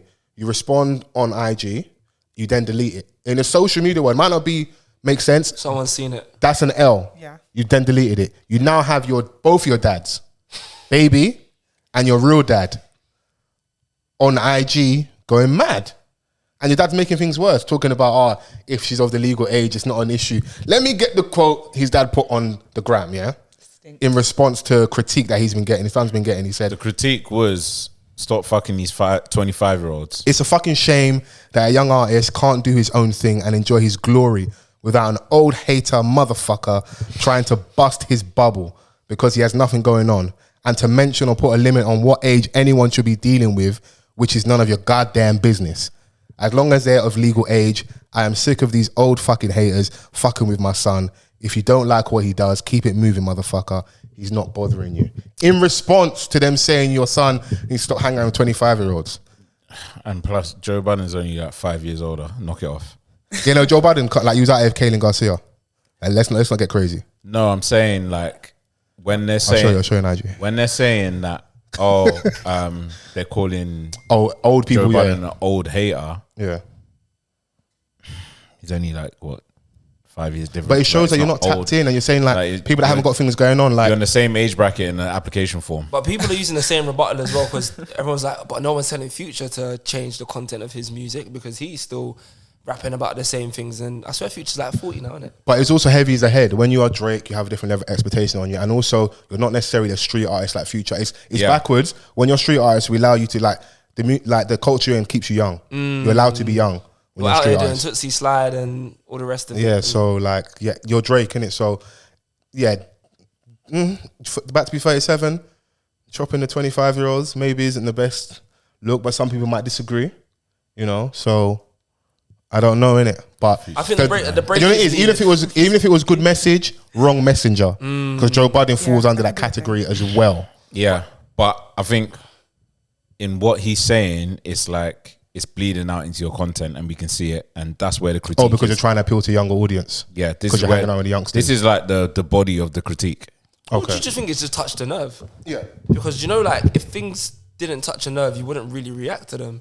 But if you're hearing it from multiple angles and you're thinking, rah, people genuinely think this. Yeah, Feeling a type and of way if to you respond. know it's someone that people like, they respect his musical opinion or his music takes, it's gonna rattle him even more. And he acknowledges that a lot of people listen to Joe's music takes, especially when Drake drops, is like where people tune in the most. Which is why you shouldn't have responded, because you validated the opinion. Remember when Wale got upset at Complex, and I think Jay's told him off, like, you're validating them by giving it to them. And at worst case scenario, responding in music, because you kind of control that narrative a lot more. Like an angry rant, even though, like, yes, there was a couple bars here or there, there's a couple spaces in that rant that Chrissy read out where I'm like, yeah, you could have left that bar out. Like the NEJG sing, okay, it's cool. Mood music 45, you love mood music, so it's like, you know, like you're part of that audience. And one could kind of argue the kind of like bearing your soul type raps that Joe Budden had kind of inspired someone like Drake. Yeah. Drake's actually said that he used to rap like Budden, he inspired him. So I saw a clip of you it can't today, diss the actually, person that kind of inspired you or created a space where people can be that introspective. You know, It reminds me of Charlamagne and Birdman, where Charlamagne's just like, I'm just a radio guy. I'm just what's it called? The keep my name out of your mouth. But I wasn't mad at that though, because if you didn't pull It's up just on, like, yeah, I'm if just you a didn't pull up radio on Rick guy. Ross or Trick Daddy, don't pull up on me like that with all the gangsters. Do you know who was in the back of that video? Remember who's the guy down south, Rollo, that's in jail now for like shipping all the drugs on the private jets. He's in the back of that video when Birdman's in the radio station. So he really had some guys behind him in that. But Y'all finished? y'all done. Y'all We got, finished and it. even he's on the gram now saying, stop playing with my man and all this and gangster this, gangster that. I know I don't care, man. Drewski. Oh, did he do that? Yeah, he's going crazy, bro. He's even getting like Drewski, and then Drewski posted one video of one butch stud lesbian, yeah, that looks just like Birdman. Hilarious, man. You're a comedian. Go for the funnies, bro. Don't step into a comedian's lane, bro. Yeah. We're gonna cook you. You're old, bro. Stay off the gram, He's man. too smart as well, man. He knows just how to navigate these things really, really. Do you know what I'm waiting for? I'm waiting for Jay Prince to step in. If he says something on the gram, yeah, it's just like, it's bad. Because why do you need all these guys stepping in for you? Mob ties. Yeah. 60 Sickest niggas. niggas. Don't go Houston, bro. Don't get caught in Houston. I'm gonna listen to Scorpio when Scorpio. Don't make me go to Houston. I'm listening to that on the way home, man. That was a very, very good album. I mean, in terms of recent albums, it's one of my start. My point was just that it was better. It's better than this. I don't think it was a very, very good album, The but thing is, That shows you how low standards have dropped. With in the past 5 years of everything that he's dropped, yeah, if he can just pluck like 2 or 3 songs from each of those projects, Yeah. you would get a very good album. yeah. But he just wanted to do everything. So you guys answer. You think he can take a break? Yeah. I would like him to take a break here. Take and that what- and break, come sort out back. your lipo issues. Do you know what I'm saying? Like, and you'll be calm. How do you feel about the man them getting cosmetic enhancements? That was very good. That was a good pivot. Get the hairline. That's Okay. where it Like, stops. oh, man. Hairline. What about teeth? Teeth, all of that. Stay neck up. The veneers thing is crazy though, man. They be looking like they're shining all 75. Like Shining, T.I.'s. shining, Like shining, T.I. son. shining. Have you seen Yeah. T.I. son's All of this teeth? money. It's like, do you want some teeth with that mouth, bro? Bro. Hey, yo. We don't know. This is a pause-free zone, man. You're good, man. Alright, cool. Get your jokes off, man. So the wife for that one. No. You're good, man. Young spray around the corner, man. You're good, man. I'm like, do you want some teeth with that mouth? Because Yeah. there is a lot going up in the jaw region, bro. It's a lot. There's just so many of them, and they're Yeah. so bright. Yeah, I'm like, not against the man them getting cosmetic. Like, listen, everyone's got their own personal kind get the of... composite bonding or something else. Nah, but if you want Invis- to... I Invisalign. thought he was gonna fuck up and say compost. If you said compost, I was about to walk out, bro. Like, Have you seen the thing that man them, well, not man them, but someone did where they got like their joints extended. or the knee So he lengthening. went Sorry. from like a 5'7" Be guided, man. to like a 5'11", and I was like, Nah, just But then your you're arms not even not 6 here. foot. you're still not taller than me. Like, what's going on? But more than anything, it's like on a serious one, the health implications later in the life because Just be happy with, like, you know, God gave you this height for a reason.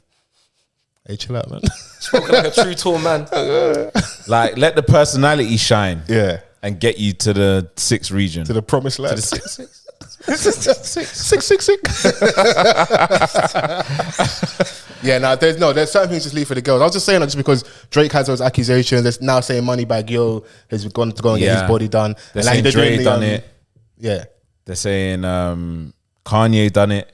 But I think he came out and said he was open, yeah. You know. One thing Kanye, he will tell you the truth, innit? Yeah. Without even asking for Get the lipo. Get Get the lipo, bro. Like, but I'm not for that. Do you remember when Funk Flex was on live on like Instagram and they were doing the thing and they sucking the fat out of his stomach? We went to Mr. Miami to do that. This is news to me. He was on live on Instagram. They did like he didn't hide his thing.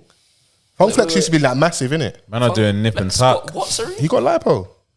On live. As you get older, weight is harder to shift, innit? Yeah, but like, what are your lifestyle choices? On live.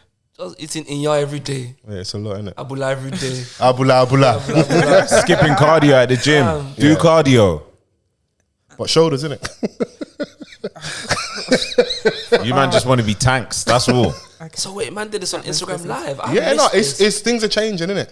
Damn. Things are changing, innit? So Yeah, do you know what? I'm not all the way there yet for that. But like, if you wanna, you know, the Do what you teeth, gotta do in it, man. But the Advance is hairline fine, joints. if you wanna, you know, If you wanna get that, then do you know what I mean? yeah.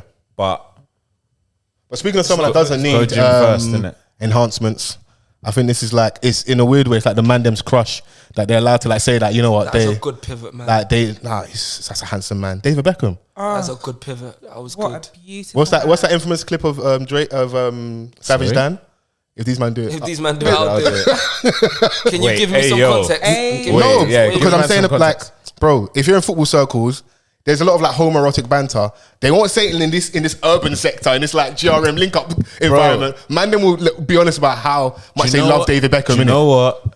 That is a great example because from Man, them have their own MCMs. from young, like we Hundo. no.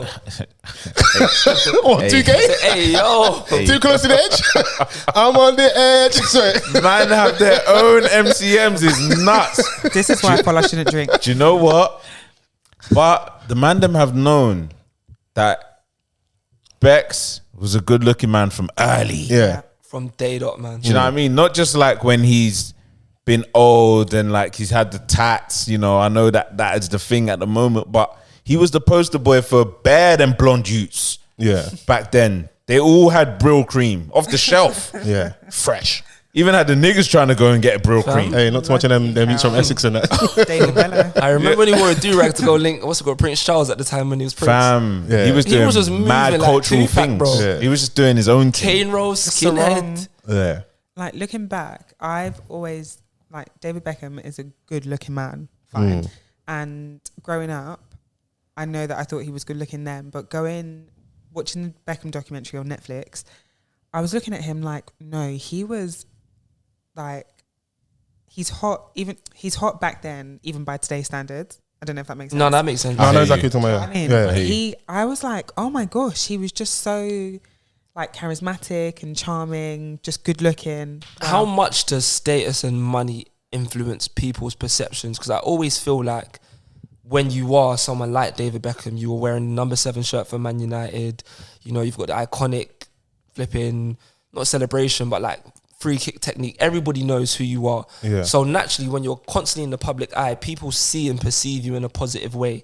If you saw like a David Beckham walking down Romford Market today, would you look at that white guy the same way you look at David Wait, Beckham? do you Or know do you what? have... Do you know you're sitting next to? Perfect. Can you shut the If there's one person in this room that out. likes milk, full fat milk. blue top? Crazy. Listen, you're singing that tune right now. I said milkman, yeah? Yeah. Sorry. Cool down. Sorry. My rebuttal to that is, do you remember that green-eyed convict, Jeremy Meeks? I think that was his He's name. gonna the top shop, Don's daughter. Yeah. Yeah. So people like went crazy. The whole reason that he had a modeling career is because people saw his mugshot. He was a literal convict, like an actual criminal, and people were still like, "I'll have some of that." So I don't. Yes, the status might boost it, but You saying if you're buff, you're buff. if you're buff, you're buff. There's actually no. two Yeah, ways about like it. no, just in any walks of life. Like, for example, even if like you're not the best looking person in the world, but if Yeah. you're the best looking person in the room, you will stand out. Yeah. Do you know I think what what I'm you're saying? asking is right. They're like, status will add to it as well. It but does. It does. You have to already be It buff a does. little bit Yes. as well. But if like you're already like handsome in that world, Yeah. then obviously it will propel you. Yeah. But obviously, like you have to have other things about you as well. But Yeah. he was Do you know what I'm smart. saying? He Like- understood that he was an attractive guy, and he doubled, whether it was him or his team. And then getting with Victoria, he doubled down with like the H&M adverts, the Police. cologne. Like he understood. yeah. Like he is, when you think about it, responsible for a lot of footballers having side hustles now. Brand extension would become a Right, thing like after. he was the first person David to Beckham. really do it at scale. Yeah. Most footballers would just, go to training, go home, play some golf maybe, and that's about it. But my man's Gamble. out. Yeah. Gamble, drink your flipping life away. When Yeah. my man's like, yo, I got paid, what was it that he said in the documentary? I got paid 50 racks from one brand, spent it 1 week, and I got a 50 racks. Do you know, I was so happy I heard that, because they like to get onto the mandem so much about financial responsibility. You're hearing someone over there who is successful getting it in. He got his 50 and went and bought a car right away. Straight It away. happens to everybody. And it's especially in a story of like humble beginnings. Obviously, Yeah. this 4-part series, docu-series on Netflix, Yeah. about David Beckham. In like they crammed a lot in 4 episodes. Did they? They managed to did. skate over the cheating. I was gonna that was say- like 2 minutes and 30 seconds. That was Yes, like, but that like We come went on, man, skiing. come on, bro. You lot doing No, the I'm basically, gossip you think on my own documentary, I'm gonna admit in 4K. Yeah. We had a small issue as a family. That was it. If I'm a man of this stature Yeah, and I have Netflix come and approach me to of course. do this, Yeah, I'm gonna have a lot more control than Of course, of course, Anelka of course. did, for example. of course. Obviously, Yeah.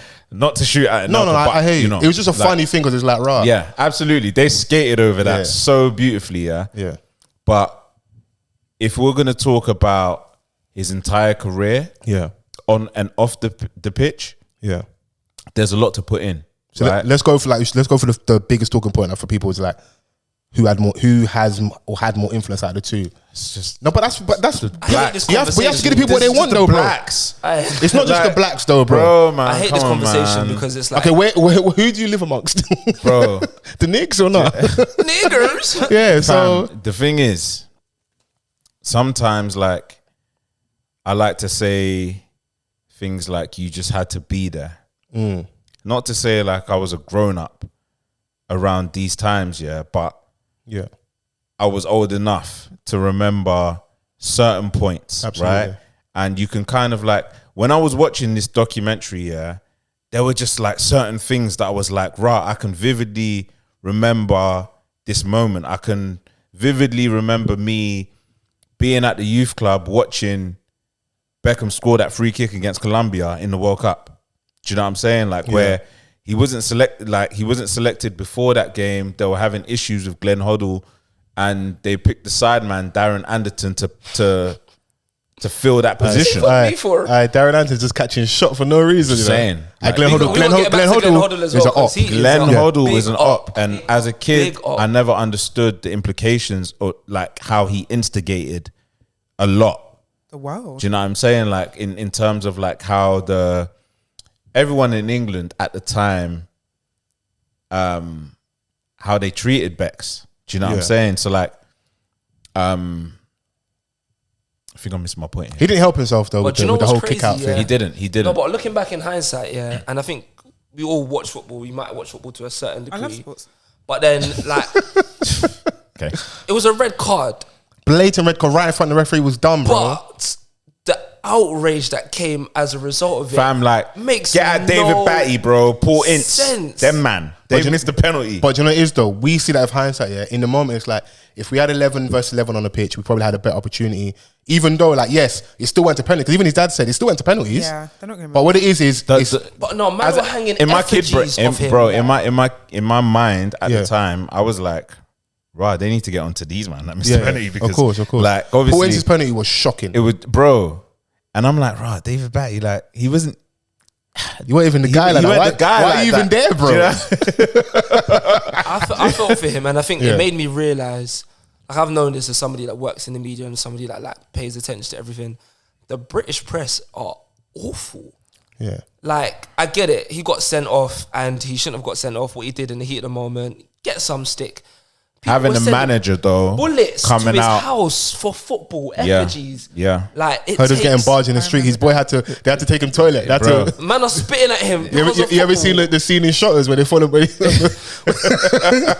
they follow my man to the toilet to have his back? The thing is that like Pocket. it's, you got to think about it in like so many different ways as well. It's like the people that were supposed to protect him didn't. Number one, his age plays a factor. He was still quite young. Yeah. It's the same like we saw it in the Euros with the young boys that missed the penalty. Obviously, like it's different because it was race targeted, but it was just under the premise of like that blame where they're pointing at someone and like these are the people that are representing you like out there doing certain things, and of course they're gonna make mistakes. Yes, it was stupid, but it was blown out of proportion as well. It was, yeah, it Way was. out of proportion, man. And then when you have the person like your manager coming out and saying, yeah, They said it was his fault. it was his We fault. lost because of him. But you know, as Yeah. a manager, he made it too easy for his gaffer. Where it's like, yeah, because maybe if my job was on the line or like the press is going to be on to me, I can blame Bex. It was a cowardly thing to do as a grown man. Yeah. But he took you see managers do it, bro. But it's crazy because Bex, like, I didn't realize, grew up idolizing him. So in the documentary, you were talking about, oh yeah, like I saw A lot of them myself. ballers from that era, they love off I Glenn looked at Hoddle. Glenn Hoddle and I was like, yeah, this is who I want to model my game off. And then to have, what's the phrase? To don't meet your idols. Yeah. Idols become rivals. Yeah, yeah. And that was a classic case of it because maybe, and I can't speak on Glenn Hoddle's behalf, there was an element of, raw, who's this little young'un that's coming to step into my shoes and take the mantle of what it is that I want. You're no longer in that position no more, bro. Because you're a gaffer Give it now. up. It's like, yeah, like. Give it up. Like create your own legacy as a gaffer now. But it also shows maybe part of the reason why England haven't been successful at major tournaments because of like that toxic environment with the national team, the press, the fans. So yeah, I don't know that I didn't like. What I find it interesting, I think if there's two people on this planet that Victoria Beckham hates, it's Glenn Hoddle and Sir Alex Ferguson. Yeah. Because her and Sir Alex are going machine for machine. Yeah. Because see Victoria Beckham, yeah, she did the thing that all like not all women, but like she just embodies it where it's like I don't even like football. But I'm gonna be here. The night before one of the biggest games of his life, she's like, "Yeah, by the way, I'm pregnant." Yeah. She was like, yeah. This could wait till the morning. After the game.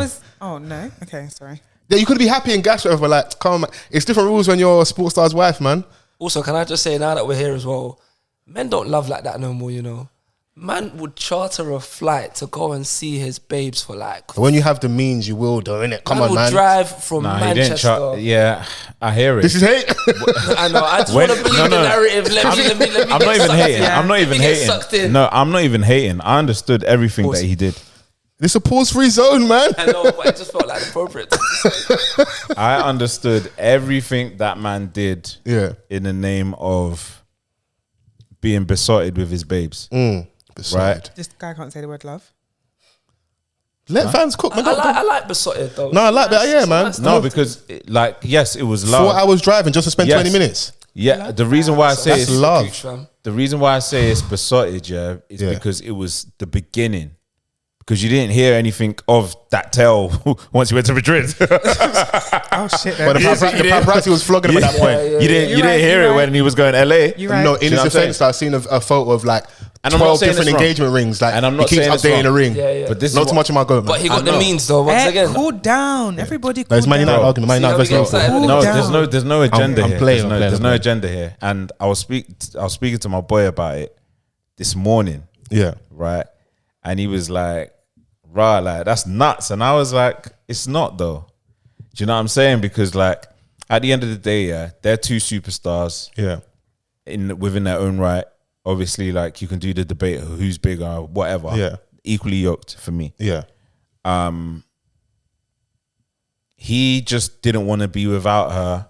So any opportunity that he could find, and yes, he did put a lot of shit at risk by doing that because of where he was at. Yeah. Do you know what I'm saying? It wasn't like a free zone. You weren't a superstar yet. You were part of the project. Calculated? No, I'm just saying that like you got to think about all the variables. So Alex Ferguson had a chokehold at Man United, didn't it? So it's So, like, yeah, like what the tight ship that Ferguson was running at United wasn't the same environment that he was at when he was at Madrid and all the clubs thereafter. You saw the special treatment that they had towards Beckham, like where dons like Steve Bruce and them, man, are like, we don't normally see this. Like, we see this young kid in the dressing room all the time. Yeah. Paul Ince and them, man. They're like, this is clear that this is someone that Fergie had his eye on and it was part of his plans.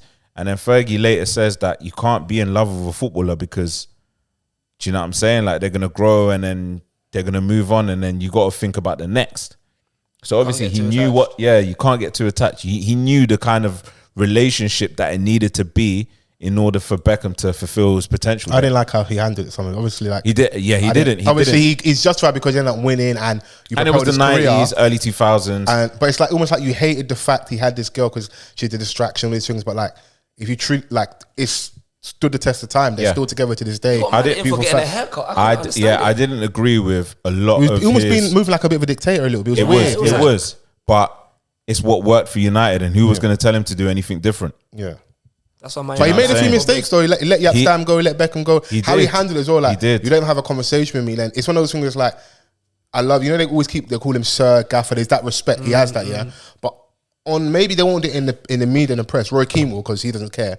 But like the man respect, you still didn't speak to me. Of course, maybe you have to be detached, but it's like, I wasn't worthy of a chat because he didn't really want to go like that. Like, I'm on holiday. But he's like, cool, if I'm going to go Real Madrid. But he didn't actually want to go. Yeah, and even how he approached that whole situation, and then they asked him about it now, and he was like, you know, at that point there was nothing that was going to change anything. But yes, you still need to have that conversation. If you are the man that you say you are, then why can't you handle these difficult situations head on? Because you know you're wrong in this point. The only like bail I give him, I think the perspective he might have been looking at from is like, I can't have someone feel like they're bigger than the squad because it challenges my authority and it makes it harder to manage his other players. But listen, you guys need to step your source up, because go and get yourself a pop star then, if that's the case, I isn't think it? if anything, that was where football was going anyway. Because when you look after like that era of the Yap Stams and the David Beckhams, and you get your Rio Ferdinands and you get your Wayne Rooneys, and then you get Cristiano fucking Ronaldo. Football was always going to evolve to that point where you get superstars that are technically bigger than the team. Cristiano Ronaldo. It just so happened that he was the straw that broke the camel's he back. was a pioneer in how footballers were marketed. Do you know what I'm saying? Like, because they had superstars, and Beckham was of that era where like a lot of these sporting brand corporations were making these The man, they wanted to wear Predators because of him, bro. Do you know what I'm saying? Like, I remember Predators in school as well. I remember like one of the first adverts that I saw, Adidas advert. It wasn't just Beckham in it. It was Kluivert was in it. Zidane was in it. Do you know what I'm saying? Like a lot of these athletes, and he just understood that there was more outside of the game that he loved, because he was actually very dedicated to football, contrary to like what other people may have thought, because he was how good out of a there. footballer he was. People did forget. People forgot how good of a footballer he was. And I'm not a Man United fan in the slightest. Tech on a million. Bro. Best free kick taker of all time. I don't care what anyone says. The thing is Juninho. I'm biased, statistically, yes. Juninho. No, I just think aesthetics wise. Oh, you like panache, innit? That R1 finesse. He had a one-of-one technique, which became a logo, which became his thing, right? And he was a dead ball specialist, bro. Yeah. Like, some of the highlights that we saw throughout that doc, whether he was at United or Madrid, like, there were just some real pinpoint accuracy. Like, it was just straight to where the other player needed it. Yeah, and that's what made him so good. Do you know what I mean? Because you can't become the star off the pitch if you aren't killing it on the pitch. Yeah, because it's your excellence that people. Because remember, like the iconic. Bro, Jamie Redknapp was good looking too. He didn't pop. And his pop's wife ain't a Spice Girl in it. Like, come on, man. Chill out. Do you know what I'm saying? But like, you know, you have someone that has something else other than what you're essentially known for. Yeah, like if you merge the two, like, you're gonna get something great. And he was part of he was instrumental in a team that was winning things. Yeah, of course. Do you know what I'm saying? Like they won the treble at the time where, like, you know, we didn't see that. I remember that game. Do you know what I mean? Like, and I was like, yeah, United, this ain't United's. I don't know how they're gonna come back from this, but they did. See it there? We did. I mean, you know what I mean? You don't only comeback kings. How am I United now, though? Hey, man. Questions I have need fond answering. memories of my childhood. Yeah. Look back on fonder times. Yeah. But yeah, man, like I think it was beautiful to see the timeline of Becks and like, you know, how them two kind of navigated through a lot of shit. Like She hates football, though. Absolutely detests I football. mean, Do you know one thing I also I like that realised she as stuck to well? her guns. Yeah. Like I've never really understood the relationship between husband and wife when it comes to like footballers, because they actually have to travel. For example, if you're going to LA Galaxy, you're going to uproot your entire life and move to LA. And then next week he's saying, yeah, right, I want to go to Milan still. And he's on a plane to Milan. And like, And she's like, what? and you just think about the football aspect. Oh yeah, he's in Milan. But then you don't actually see and understand we need to get schools for the kids. Oh, we need to, do they speak the language? Where am I going to live? Like, we don't see that aspect when we're fighting about the transfer window. yeah. And That's rich nigga problems, though. You're not going to It get is. sympathy. it just dawned It on me, is. even just uprooting your life. Let's say, for example, you're playing. But it like does League impact One. So from Portsmouth to... Yeah, it does impact like a lot of players' decisions at times. I think the LA move was obviously made good business sense financially. It's paid off now to where he's at now in terms of like one of the best deals. But I think also that was like, you know, like you see stars when they get towards the end of the career, they have to make this decisions for my family. You see, like Tom Brady didn't make it, and it kind of fucked up his relationship. Yeah. I feel like the LA move, as much as it was good for business, was like Victoria saying, "This one's for me, basically, and the kids, because we're gonna get out of Spain and this heat with the paparazzi." settled. I'm a Spice Girl. Hollywood is kind of my level. I need to be in fucking LA, bro. My That's where- intro party has Will Smith and all like the I was hanging out with A-list. Dame Dash. Get me back to LA, bro.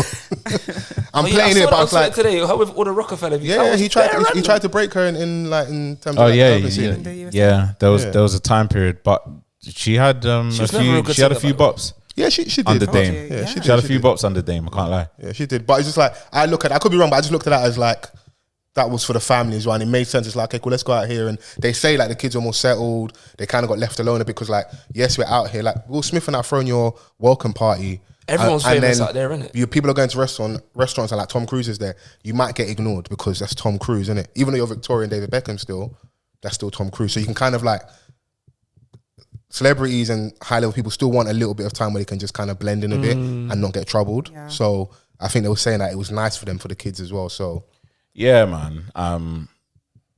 but Bex is selfish though. I respect it though. Man went Milan and it's like, I want to go PSG.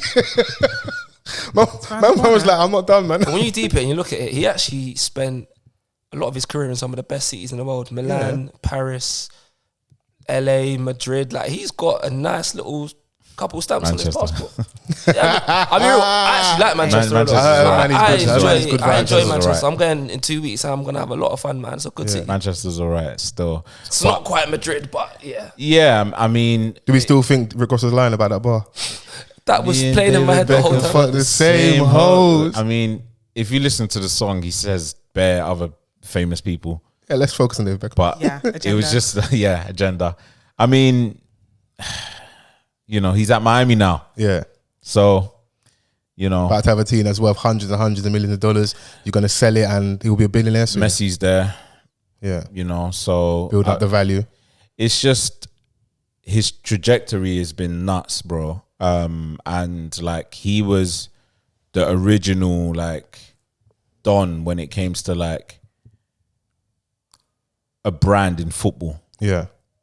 Like as in from when you look at like Ronaldo, when he had that big like deal with Armani doing the boxes, I'm like, Beckham did that. He had the H&M joints. Yeah. Yeah. He's I done bought them. he's done the H&M, he's done the high street, he's done high fashion Yeah. houses as well.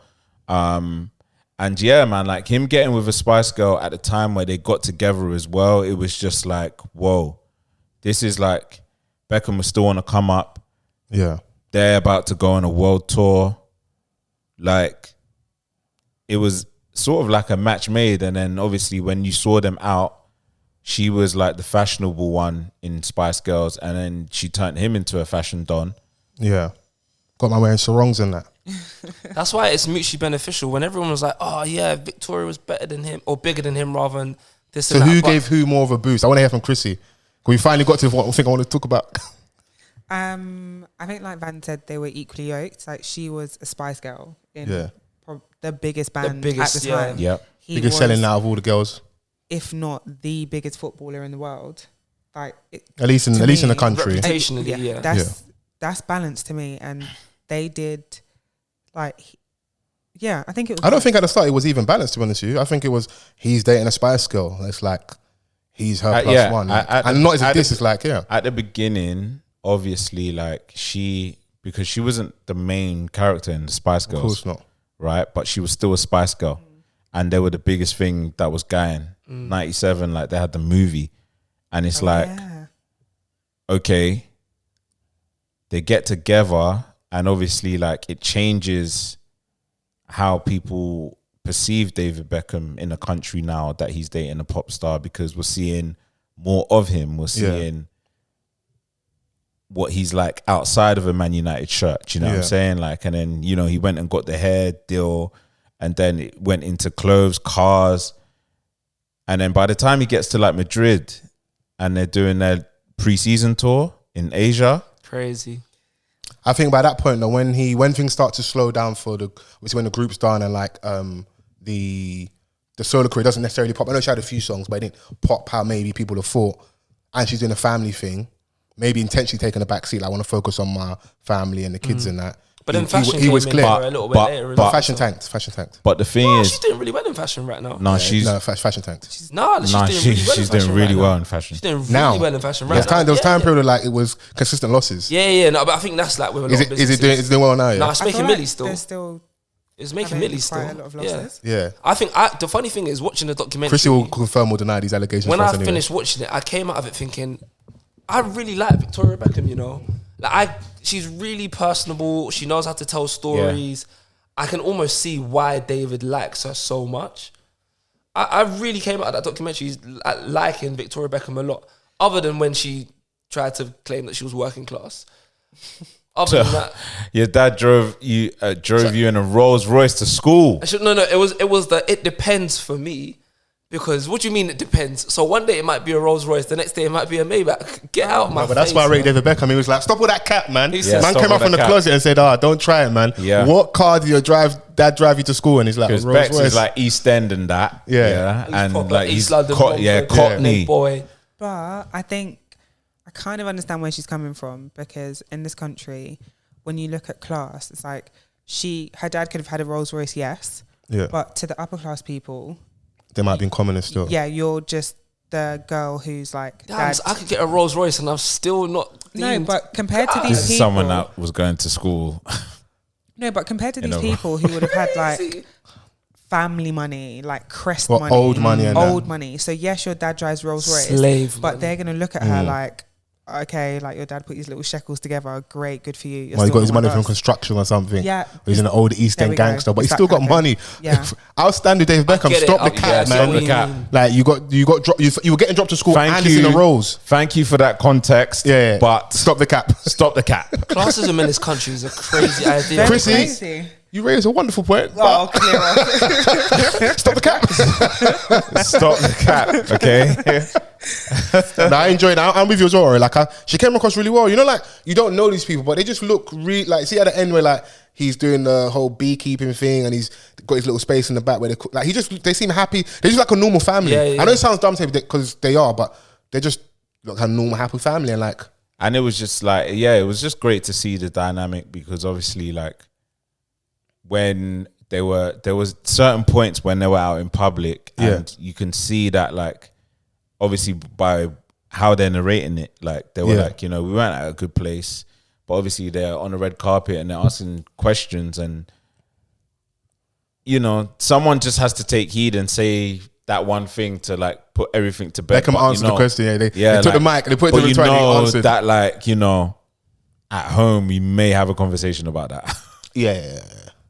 Do you know what I'm saying? Yeah, like, no. And she was like, "Rah, like there was a time where I did resent him." He cheated, bro. I hear it. Rebecca Luz, allegedly. But you know, Beck's what the recurring theme of this, like that he wasn't a quitter.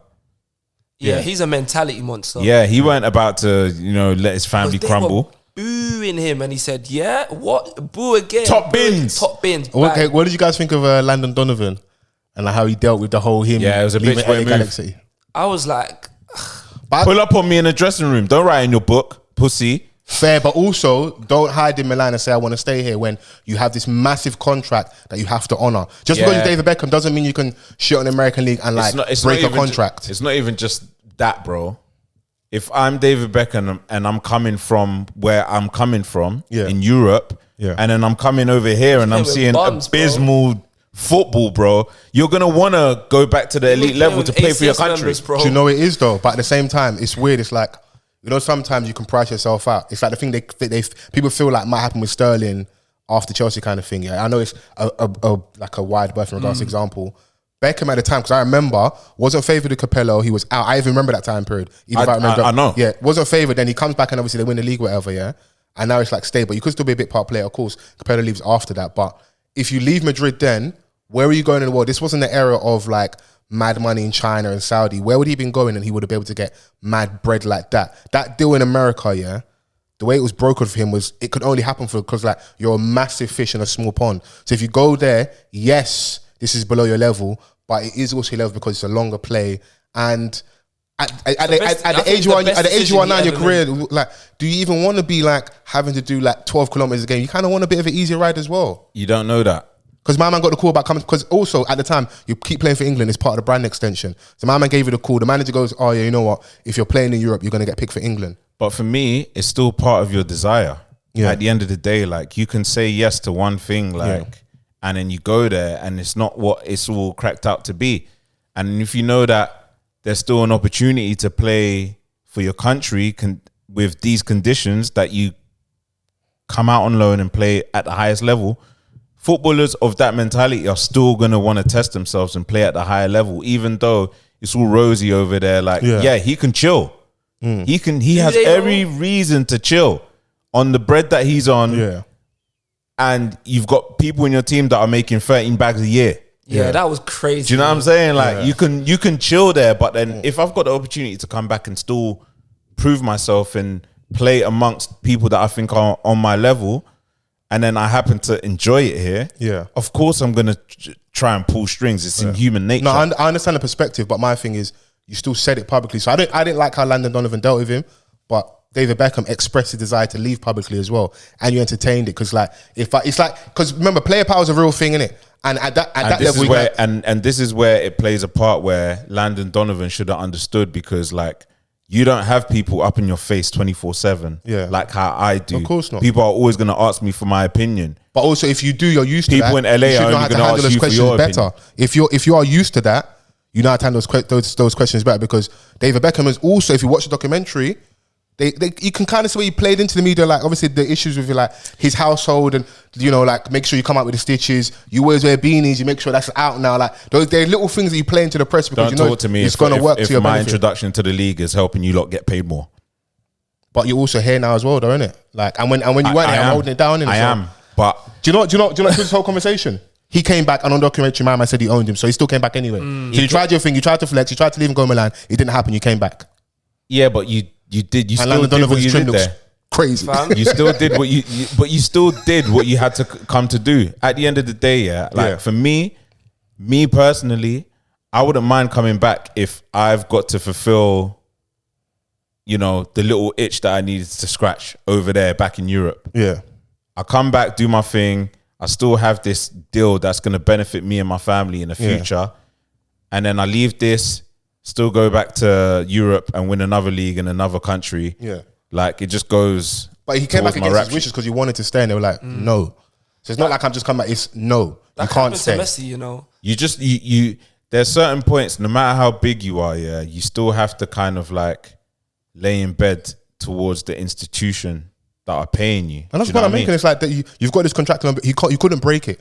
But there was nothing you could do to get out of it. But you still were able to go ahead and do that whilst everyone else went back to cleaning bathrooms. let's not. You're shitting on the working man. Let's not get too crazy. Let's chill. I'm just saying. Let's chill out. I'm just saying. But then again, it's not his fault that he's David Beckham, and this isn't me picking sides. It's like this is. I'm with you. just trying to speak from like the perspective of like I have a rich lot man more. dating a Spice Girl. I love that. Nah, just like I have more at my disposal to play with, of course, regardless of the choices that I made. People of a right? certain level, you work on different rules. I'm not oblivious. But to that it was at all. good. It was good that like obviously they spoke on how they made him understand Landon's position. Like, rah, this is his Manchester United. Imagine if the shoe was on a. That was It was a shit comparison. It was a shit this is my Manchester United, bro. Go to Europe, man. No, but it was just like, all right, cool. Christian like, Pulisic, go Europe. I need to understand, why like he felt this way. You're so passionate, But if I'm sharing, like, if I'm with you in the changing room and I have this problem with you, like, don't write it by in a book because you know it's gonna come back to me. You might as well just say it to me, even if you did put it in your book. Just say, by the way, like, yo, I'm vexed. Like, if I'm putting LA on my back in the way that I'm saying, this is my Manchester United. Speak on it, like. But to everything you're saying about Beckham, who he is, and the rules he plays by, it might have been an intimidating character. The average person at LA Galaxy can't even talk to David Beckham during that time period. Let's be real. Let's be real. Yeah, imagine let's be for real. room. Have you seen how Messi's bodyguard moves? When people come within 2 meters of him, in his circumference, in his orbit, it's peak for you, bro.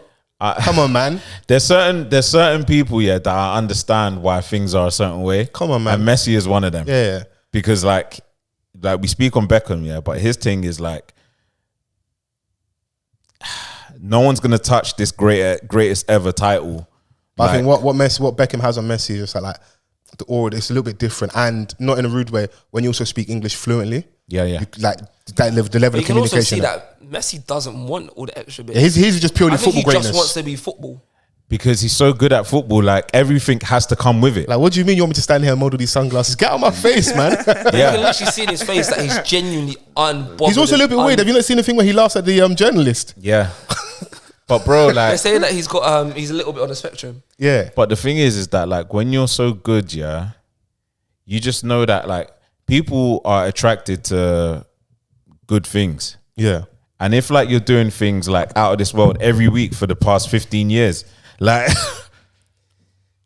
better than everyone else, and better than on 20 years now as well, and better than anyone else that came before you, it's like, all right, everyone's just gonna be drawn to me, even if I'm like the person that tries to shy away from it. Yeah. And then you've got the polar opposite in Cristiano Ronaldo. It's the same thing, but he just embraces it. It's just like a personality thing. Yeah. I just don't want to see other footballers get ideas and think that they should do documentaries because with the it's greatest coming, level of respect. Bro, footballers are doing podcasts. Stay out of our lane, man. I hear it, but like documentaries, unless you're like the upper echelons of the David Beck, like Nicholas Anelka, his story was interesting. As an Arsenal fan. No, but at the same time, I wasn't mad at his doc though, you know. I wasn't mad at his doc. But at the same time, I was like, it wasn't really needed. But he's got an interesting story, and that whole French setup and new setup, it's an interesting story to have. It is an interesting story. I can't wait to see Mbappe's documentary in 15 years' time. Kill. Yeah. Mbappe, kill. I think when he eventually gets his move to Real Madrid, he will undeniably become the biggest star on the planet. I really do believe it. Yeah. Like, because LeBron is pushing on. Yeah, but if I you don't see really how know who else in you need a new face, and even the brands are like, okay, who's going to be the new person for like the next 10 years for our brand? In athletics, Usain Bolt's been dusted. Yeah. So there's no one in athletics. Yeah. So Mbappe, I'm not putting it on Haaland, hell no. No. If you see how kids, Haaland's got no drip. It's just that's just pure about Mbappe industrial. Now. The way kids speak about Mbappe now, like you just know that going to Real Madrid will just take him to. It needs to happen sooner rather than later because he's the last one left out of Drip FC. Yeah. Also, I love the fact that Real Madrid are they're blacked right now. Hey, choose another word, bro. I don't want to see your cookies. Oh my god! Chat to your boy. You good? Leave the plug. I've never seen it. Like what? You got Rudiger. You've got Jude Bellingham is my favorite person in the entire world right now. Camavinga. What's it? Chifameni. Militao. It's very black. Alaba. Vinicius. Like, so black. Yeah. And I'm like, yo, if Mbappe goes there as well, it's crace, man. Pace and Power FC. I love it. They're like Crystal Palace on steroids.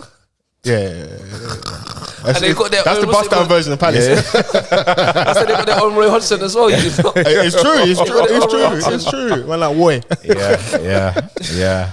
But yeah, I'm happy. I hope we by the sounds, we all enjoyed the documentary. Nah, it was really It good. was, it was really good. Really good. And I'm happy we will watch it and we can dive into it. But I want to get into another segment of the podcast. This is Chrissy's Corner. Okay, we got some Instagram questions. I didn't even know you did this. Yeah. Okay. I've not even checked none of them, as you can see. So, Okay, no, we don't want to talk to them. wow. But no, that's the team. It says, look, it says it right there. Like, with love from the team. That was the generic one. Cool. Go on. Okay, so number 2. What's Vans' phone number? Asking for a friend. Hashtag off the cuff pod. Use the hashtag. Get involved in the conversation. No. Oh, okay. The next one. I've just finished the BECKHAM doc, hoping you lot watched it to gist it up. Aha. Yeah, we did. Well, yeah. If you got to this part of the podcast, yeah, we absolutely have. Just now. How do you select which guest to bring on the pod? Ideally, nobody taller than me. Wait, how tall are you? Tall enough. No. To be fair, I'm not that tall. I'm just like 5'11". Hey, thanks for coming, bro. What about you? Enough's Father? enough. Since we're all saying our height. No, I was being silly. How do you select what guests to have on the pod? People from the music world, artists that we rate, definitely. For whatever reason, we've always managed to like attract people that work in like radio. If you got like, if you're funny, Yeah. that always helps. Vibes. If you're cute, for the cufflinks, you know. Thanks. That was a very nice cleanup. Yeah, no, because Yeah. I was gonna say something crazy. Yeah. Fans look at me, like, don't go too nuts. You got it. How else do we select guests for the podcast? Things that just make sense. Podcast collaborations make sense as well. Yeah. People that have stuff going on. Yeah. Oh my God, I can't remember his name. The chap that did Dreaming Whilst Black. That is one of the best TV shows. Oh, yeah, I've yeah, watched yeah. in the last 5 years. Sebastian Till, yeah. Yes. When I had the pilot out for that was Ash, that was on Top Boy, yeah. Yeah. Sash, his character on Top Boy. Are you gonna done it, man? Yeah. Quite a few. Vans, anything to add to that? In terms of how we select guests. Having somewhat of a relationship also helps as well. True. Yeah. Do you know what I'm saying? Obviously, last week we had Michael Behane, CEO of People of Color in Tech and co-host of the Techish podcast.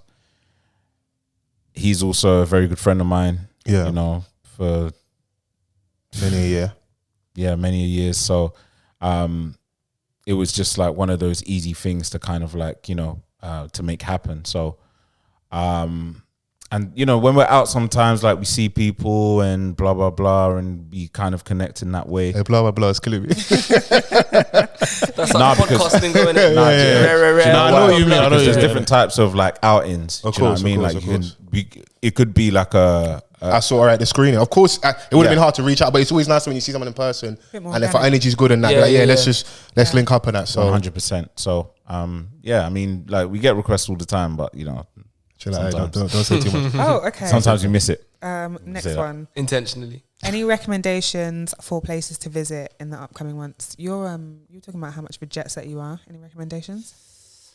I would say, well, if you live in England, obviously Europe is the nearest location. Barcelona, I had a really good time in Barcelona. I think I like food in it, and the food in Barcelona was really nice. So you obviously got That is the worst food I've ever experienced Seriously? in Europe. I hated seriously. it. Awful. What was it about? Everything. Chris There is was just nothing shouting there all over that I that. liked. man. So sorry, But to it's- be fair, and if you wait, did you just have Spanish food? No. What else did you Had have out there? Everything. Damn, It was just awful. we had two completely different. Okay, well, Milan, and this isn't for the lactose intolerant people like myself. The pasta that I had in Milan, oh my God, the best I've ever had. So I'd say Barcelona for food personally, you might disagree with me. And where else have I been recently that I really enjoyed? I can't really think of anywhere else. Amsterdam, like sometimes keep it simple. Do you know what? One of the random places I went to in Europe is Slovenia, and it was absolutely beautiful. Like one of the most incredible sceneries. And they make a lot of their wine as well. So there's something called orange wine that is specific to Slovenia. So they like the way the grape is grown and the process that they make the wine with is completely different. There's a place there called Lake Bled that genuinely looks like, you know, like Frozen. It looks like a castle that you'd see in Frozen. One of It's the like in Disney the middle movies. of like a tiny island in the middle of the lake. It gorgeous. What was I the remember milk that. saying out there? Out of all of that, that's what you decided to take away. Cool, sorry. Kidding, not kidding. When is the next event happening? Tell You might want to rave in that. the venues pattern up, man. Oh. I ain't trying to give you all my bread in that, man. Well, I'm being silly. Not silly. Will you guys ever update the podcast cover to add Chrissy and Fols Locks? Don't say Fols look like that, quiet like that. Like, don't like So Shout it. Yeah, nah, it's coming. yeah, it's in the works. ask the them works. again, please, because I feel like you said that. maybe. How do you stay positive when life sucks? Fight back. Oh, What do you think this is, bro? I don't have any positive words, man. Fight back, man. oh, Yeah. Do you know what? Yeah, sometimes I let it defeat me. What? And I know that there's another week, there's a new day. It's always like, I always see every time I wake up, it's a reset. You said we go again tomorrow. And the If thing you is like, that just give up. the thing, yeah, sometimes if you like, you know what, I'm not on it today. And that's perfectly fine. Yeah. I don't think that, like, you know, sometimes there's so many like motivational speeches and stuff out there. And Yeah. I mean, it's great. Like, it serves a purpose, but don't feel that pressure to always think that you should be thriving every single day. You know what, yeah? One of the greatest things to have in Chrissy around here, if in doubt, take a nap, man. honestly. Yeah. I like going for walks, man. That's my thing. Just go for a walk, get Yeah. some fresh air in the system. I know it sounds like one of them little artsy-fartsy things that people say. No, it's good. Go for a walk, clear air, clear air. Well, clear. Yeah, clink, clink, clink, clink, clink, clink. Go for a walk, no music, and just allow yourself to just think, and then come back and like, right, cool, straight to it. But Yeah. that's what works for me. It might not work for others. No, they're asking for, our advice. Do you want Yeah. to know what I do? Go on. When something catches me off guard, I literally just yell plot twist, like out loud. Oh, God. I've said this We need before. to get So you on obviously- like wait, hold candid on. camera. Obviously not if I'm in like the supermarket, but if I'm at home, I'll literally just yell plot twist, and it'll make me giggle. Imagine Chrissy on aisle 6. Plot twist. You're looking like, is this girl all Plot right? twist on aisle 6. No, seriously, because it's just one of those things where it's like, you know, when you just think, I can't come and die. It's Yeah. actually just a plot twist. It's not the way I wanted stuff to go. And actually, today is World Mental Health Day. Okay. So I think this is a very apt question. I think it's important for people to do what makes them feel good, as long as you're not harming other people. And just like Van said, in this capitalist society that we're in, there's this expectation that everything you do has to be productive, everything you do has to make money, everything you do has to like have some sort of benefit outside of yourself, when in actual fact you can just do what makes you happy. Yeah. If you want to sing but your voice sounds like a Brillo pad, do that. Jesus Christ. If you want to paint and it looks like a 2-year-old did it, absolutely do that. Like just do what works for you, you know? Yeah, no, I hear it, man. And I think that it's, as long as like you're not harming yourself or harming anyone else, Yeah. if you feel like you need to take a moment, take that moment. Yeah. We need to, I think, just do what's best for you. Take time out. If you need a little breather. Take a Life little is breather. fast. Like, we're almost at the end of the year. Honestly. Take advantage of them working from home days. I know I Yeah. do. For real. Yeah. Use your sick leave. True. Take that holiday. Also, London's just, like as you said, super fast paced, and not to be the, oh, you should have gratitude, but like, raw, some of the things that we complain about in the grand scheme of things, never really and truly that deep. Like, you've still got good things in your life, and like, Yeah. it's very easy to focus on negative and like ignore the positives. Think So about just how find a quick way a to day balance. goes. Honestly. Say that again? Think about how quick a day goes. Yeah, man. Yeah. There's That's true. My whole thing is like when certain things are stressing me out, I think you can't beat me and I can't come and kill myself. Those are the two kind of things I live by. Word to Burna Boy, I'm man. actually just you cannot beat me Mm. if I've done something like work specifically. Like I tried my best, but if something doesn't happen, you I'm just can't a girl. beat me. I'm just a girl. You can't just a beat me girl. at all. You got any more in there? This one says we need a live show soon. Yes. This says please get Milena on the pod. I'm assuming that's Milena from Oh, Milena Sanchez. The Receipts. Yeah. Yeah. That'd be good. Shout out to Milena. That one said that was a generic one. And that was a generic one also. All done. Yeah. Okay, thank you. Thanks Yeah, for you're your welcome. participation. Yeah. I participate. Before we do get out of there, some new music and obviously Drake. I'm so sorry. I'm going to sorry. have to interrupt you. We need to talk about FAIRPLay. Yeah, apologies. There's absolutely Yes. no What are we way. watching? Yeah, what we watching? What are we watching? What are we watching? Blah, blah, blah. FAIRPlay Blah blah blah. on Netflix. I put that on thinking I was going to be light watching. I was actually thinking... Oh my God. I was thinking it was more down the lanes of... Like, I saw people in suits. I was like, financial fair play. It's going to be about like some people pressing numbers and stuff. Oh my goodness. The opening scene is... Spoiler alert. Yeah, sorry to you. The opening scene is a couple. He's performing a sex act on her in the bathroom and she begins her period. So he's Period.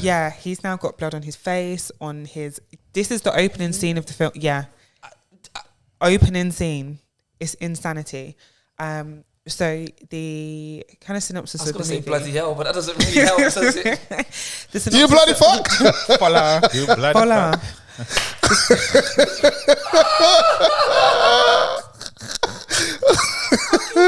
Fucking bloody. All right, cool. So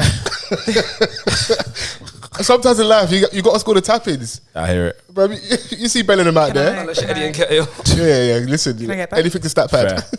Yeah. Go on, Chrissy. So, it's a couple who are secretly dating. They're both analysts in this finance firm. The babe gets a promotion. The guy can't manage it. And then he just goes off the rails. And there are some very... I don't actually want to give everything away. I think at to the early everyone. stages, they both were struggling with the fact that they worked together in the same firm, Yeah. and that she got a promotion as well. I think the only thing she did wrong, obviously won't give it away the whole story, is that like she spoke too soon, so like it looked like he might be getting a promotion. And you know, sometimes your girl gets too excited, she went to go and give the good news.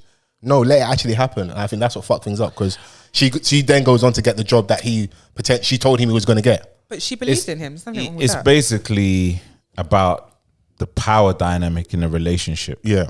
Right? Is a man comfortable with his partner achieving more? That's putting it very simply, but yeah.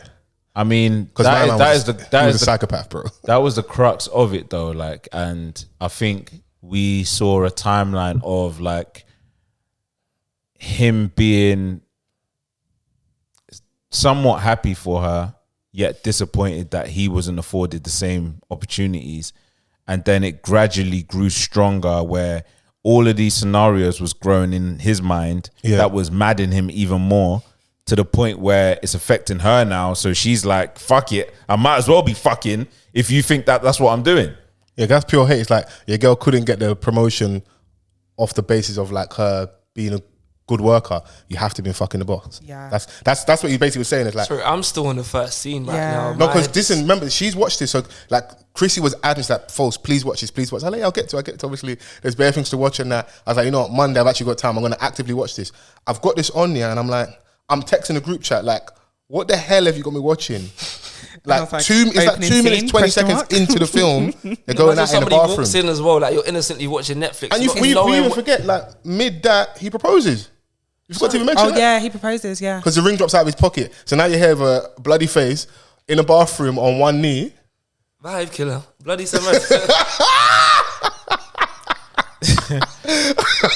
Aberracy. Vibe killer. Do you know what it is There's though? never been a more fitting song in Hey. the history of fitting songs. Do you know what though? We saw him being totally in love with this babe, to hating everything that she was about, and everything that he thought of his babe went Yeah. when he went being invited to the drinks, and she would come home drunk. So in his mind, she's getting fucked in the bar. But you didn't bring 20 plus million into the company, bro. Yeah. So you're not coming to the work drinks. And then the Donny that replaces him after he was begging. All right, let's talk about that. So this is, we're doing bare spoiler, yeah? So go and watch this, Yeah, please. yeah, Fair yeah, play. yeah, this I one. actually do want to watch No, but it. no, but I no, paused it. It no. will I still have to catch say you it off because guard. you said the earlier part of the episode where Vans was barking and we're getting onto him and that was roof, roof. The reason I was getting onto him is because in fair play, Horribly. Wait, you lot have to actually say it properly. Cool down. they were in like a boardroom meeting, and I think she was like some is it other investors, whatever. Yeah, no, but there was a bit before that when he went into the boardroom begging for a job. Like when I tell you begging. Oh, he went to the boss. It's like when he realized that things weren't going to happen for him, he decided to Hail Mary. Yeah, take it into his own hands, but in a way where like all respect is lost, dignity, everything, even in front of your fiance, who no one knows that you're even seeing, right? In front of the entire firm, which you're in a toxic environment. You know how your boss stays. You know how he speaks to people. He likes who he likes. If he hasn't shown you that, then you're not that person who you think you are. So all that begging and stuff, it was a lot. It was always going to fall on like deaf ears. So he's pleading for his job. He's like on his knees to the main boss. And he says, what? He said, I've always admired you. Like I bought a suit to dress like you. And he got on his knees and he was like... wait. Not metaphorically. No, he literally. got on his knees. He was like, this company is my religion and you are my God. Allow me to serve you. Thank you for inviting me. Yeah. Yeah. On his knee, everyone's watching. Big I text the group chat. All I texted the group chat was, he's on his knees in the boss's office. And these are just, because obviously they're watching, so they're waiting for me to get to the point. Hey, yo. He's on his knees, and then the guy looks down at him and is like, are you done down there? It's giving you think you can live this class without kissing my cock. You know what? Can never be. And this is like, it's an open plan office so everyone can see. Yeah, glass everywhere. And then you're on your knees, your fiance, because everyone can see, bro. I think you can graduate from this school. Man said, you are my God. He's like, why? I was like, why did you? Why? I'm screaming at TV. Why are you on your knees, bro? In front of your fiance. And you know what it is? He definitely was on both knees. Yeah, he was. It wasn't even like a little sorry. It wasn't a small double. He was on both knees. He was on like... Yeah. So I say that to say this, watch Fair Play, man. Yeah. Yeah. And this is like... was it when he went missing for a bit and then he came back to work just like he hasn't bathed in like days? Yeah, so like he's basically on a bender. His girl's analyst. So he basically works underneath his girl in it. So she's having this big meeting in the boardroom with some other investors, whatever. Yeah. My man's not answered the phone, not come to work. If he comes to work, I don't know if he's drunk, high, whatever. Yes. And my man just starts acting up in front of all the big bosses. He sabotaged the whole deal, and that's where he's barking. He started barking in the office. Yeah. It's like you can't kick a dog when it's down. Eventually, that dog bites back. Ow, ow, ow. In the boardroom, this has been the most fascinating. Like you genuinely convinced me to watch this program. More out of just curiosity as opposed to entertainment. Like we'll even give you a spoiler and you still watch it. That's it's because it's like I can't believe. Mad. There's so many different. There's so many different twists and turns, and madness within this film. That I'm just like, how? I say how? I think the turning point for him was when he saw the check in his babe's bag. So his girl got a bonus of $575,000. Hey. Bearing in mind they're living in this apartment, eating like 2-day-old Chinese, and she's just come up now all of a sudden, but she hasn't told him. So she's looking for stuff in her bag when she comes home drunk, and the way he backs away from the bag, like, call me what you want. I can't lie, he needs to date at his I see that. Call me what you want. I see my babe coming back with that check. I'm like, hey, we up. Let's have some rich sex. Bruv. It's given the conversation that people were talking about on Twitter the other day. You know, if you don't have money, don't take the girl out to a certain place. You say, oh, babes, I'm a bit low on funds today. You're scaring the bad bees, man. You're scary. I would never say that to him. Like, this is your babes, I know that she even felt guilty for taking that check, knowing how he was going to respond. Yeah. It's crazy. But what am I going to say? No. She deserved it because she brought in mad bread for the company. What am I going to say? No to this check? Yeah. There's even a point where it felt like he was trying to sabotage her. So he was like, he was giving her the wrong tips in terms of like the financial markets. Just shit at his job. But that's the debate I was having in my girl house. Like, is it that he just shit his job, or is he intentionally trying to tank her, like make her look bad at the work? But then he came in and sabotaged it anyway because they frown on workplace relationships. And he was like, this whole time she's been fucking her analyst in front of a client. Yeah. Oh my god. What Fair I found play. sad is that fair play. the babe had to there were certain things where she'd be like, oh, my treat, or she'd like write out the message and be like, let me take you out my treat, and then she'd delete it because she didn't want him to feel away. But it's like, but yeah, because when she babe. first got the check, she was like, oh, she wants to take that book a hotel, you know, like my treat. And then he was just like, nah, I've got work to do, or you know, shit that you didn't care about before, now you're caring. Yeah, but Vans, if your baby's got promoted, you're gonna get your hustle up. Bro, she was coming home and he was like watching like motivational YouTube videos and that. So Gary Vaynerchuk and them, man. Yeah, just because the man them have been at home, like they ain't got the job, things ain't working yet, and then like even though you've been applying all day, by the time she gets home, you're tired of applying, innit? So you want to see you don't want her to. You don't. This is the rule. She's not meant to find you in the same position. So what you do, if you know she gets home between 5 and 6, get that's home when in you a go suit. gym or like just go for a walk around the block. Yeah, just put on a suit and go for a brisk walk. So when you come in, like, it's tough day handing out CVs.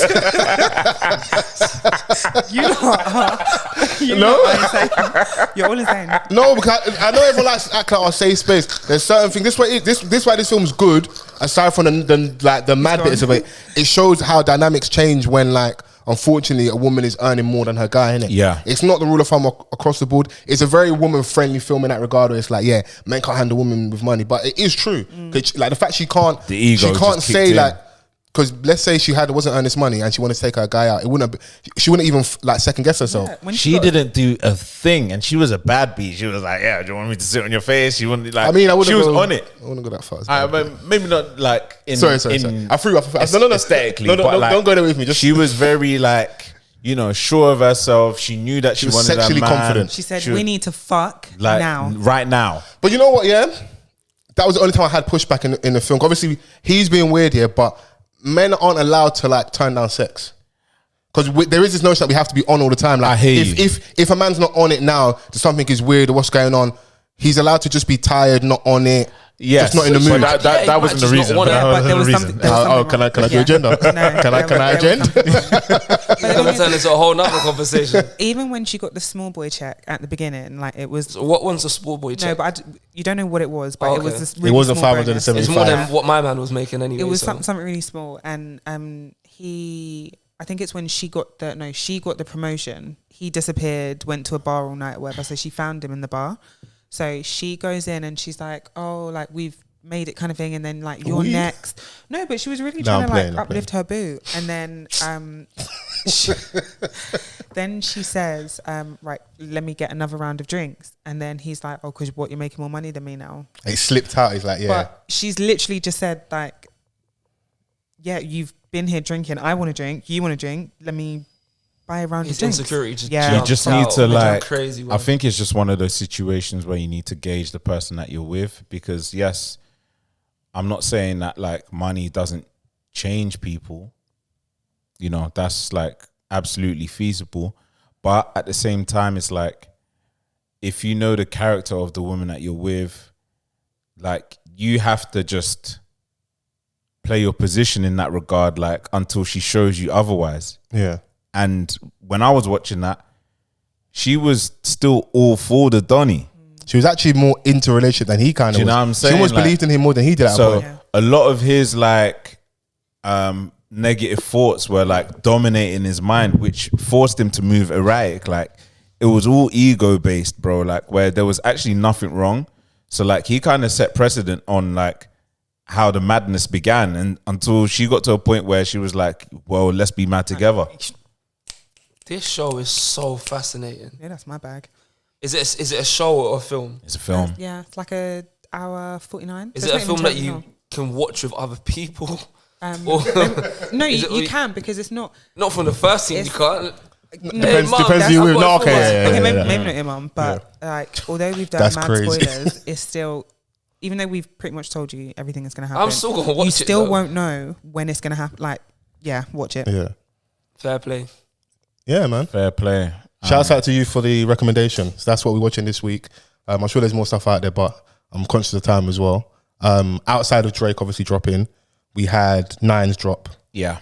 What I think is the final installment now for Crop Circle. Okay, yeah. Crop Circle 3. Officially independent now as well, by the looks of it. So, Okay. we got I don't know if it's the lead single with Bad Boy Chiller Crew. And I was like, Our Hand Will Pay for His Crimes. When I saw that. Was the greatest tweet. Was that the lead single? Yeah.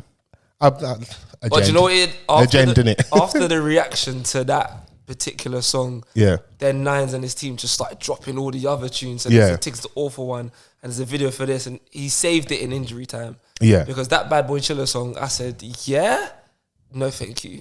I'm all Send for it. Street rappers are Send gonna it back to burn the out. kitchen, They're gonna burn out Tiggs the Author like Arteta's doing Saka.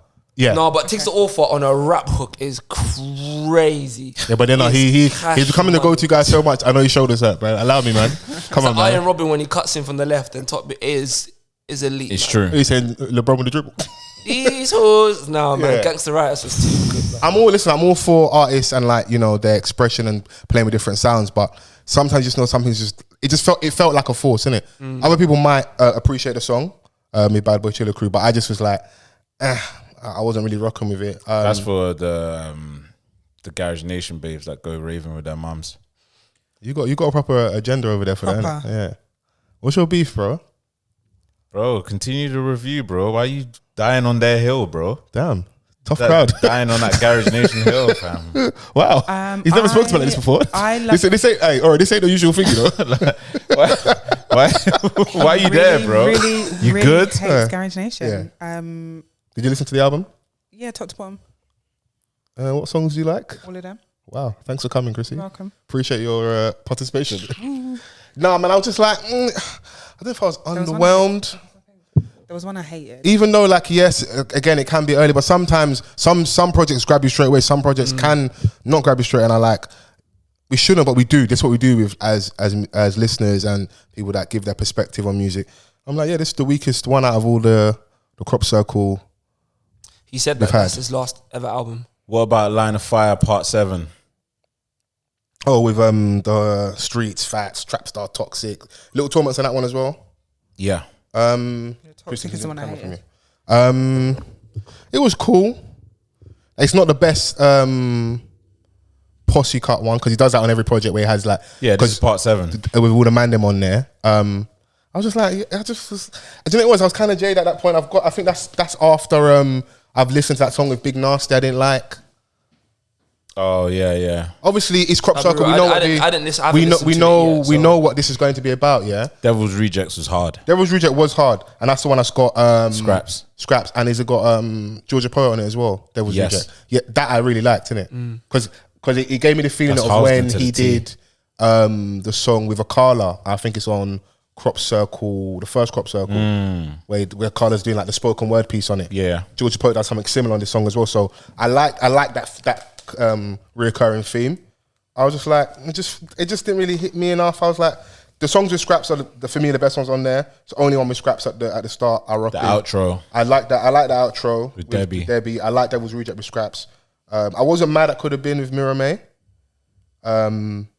Obviously we got the Daily Duppy before the project dropped, and that was cool. But I was just like, okay, Never Be Me with Blade Brown.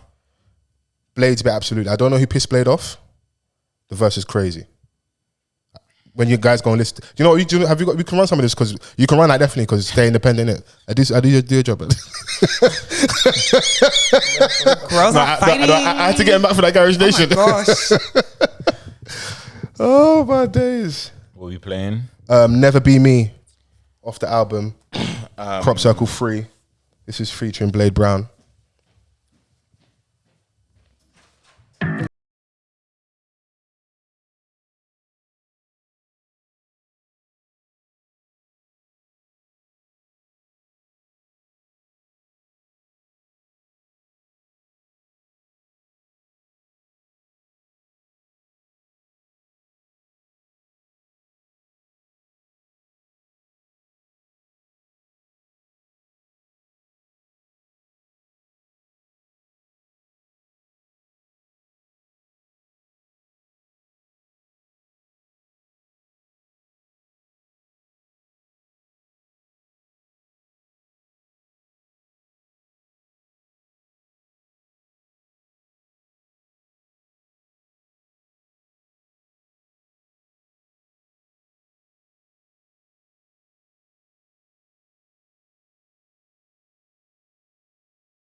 Yeah. That verse is mad, isn't it? Considering that's the first thing I've listened to from the album in this very moment in time, very, very, very, very cold. Yeah. But I like rap like that. That's Yeah. the UK rap that I like in terms of just. I would just like to have got Well, more of that on the album.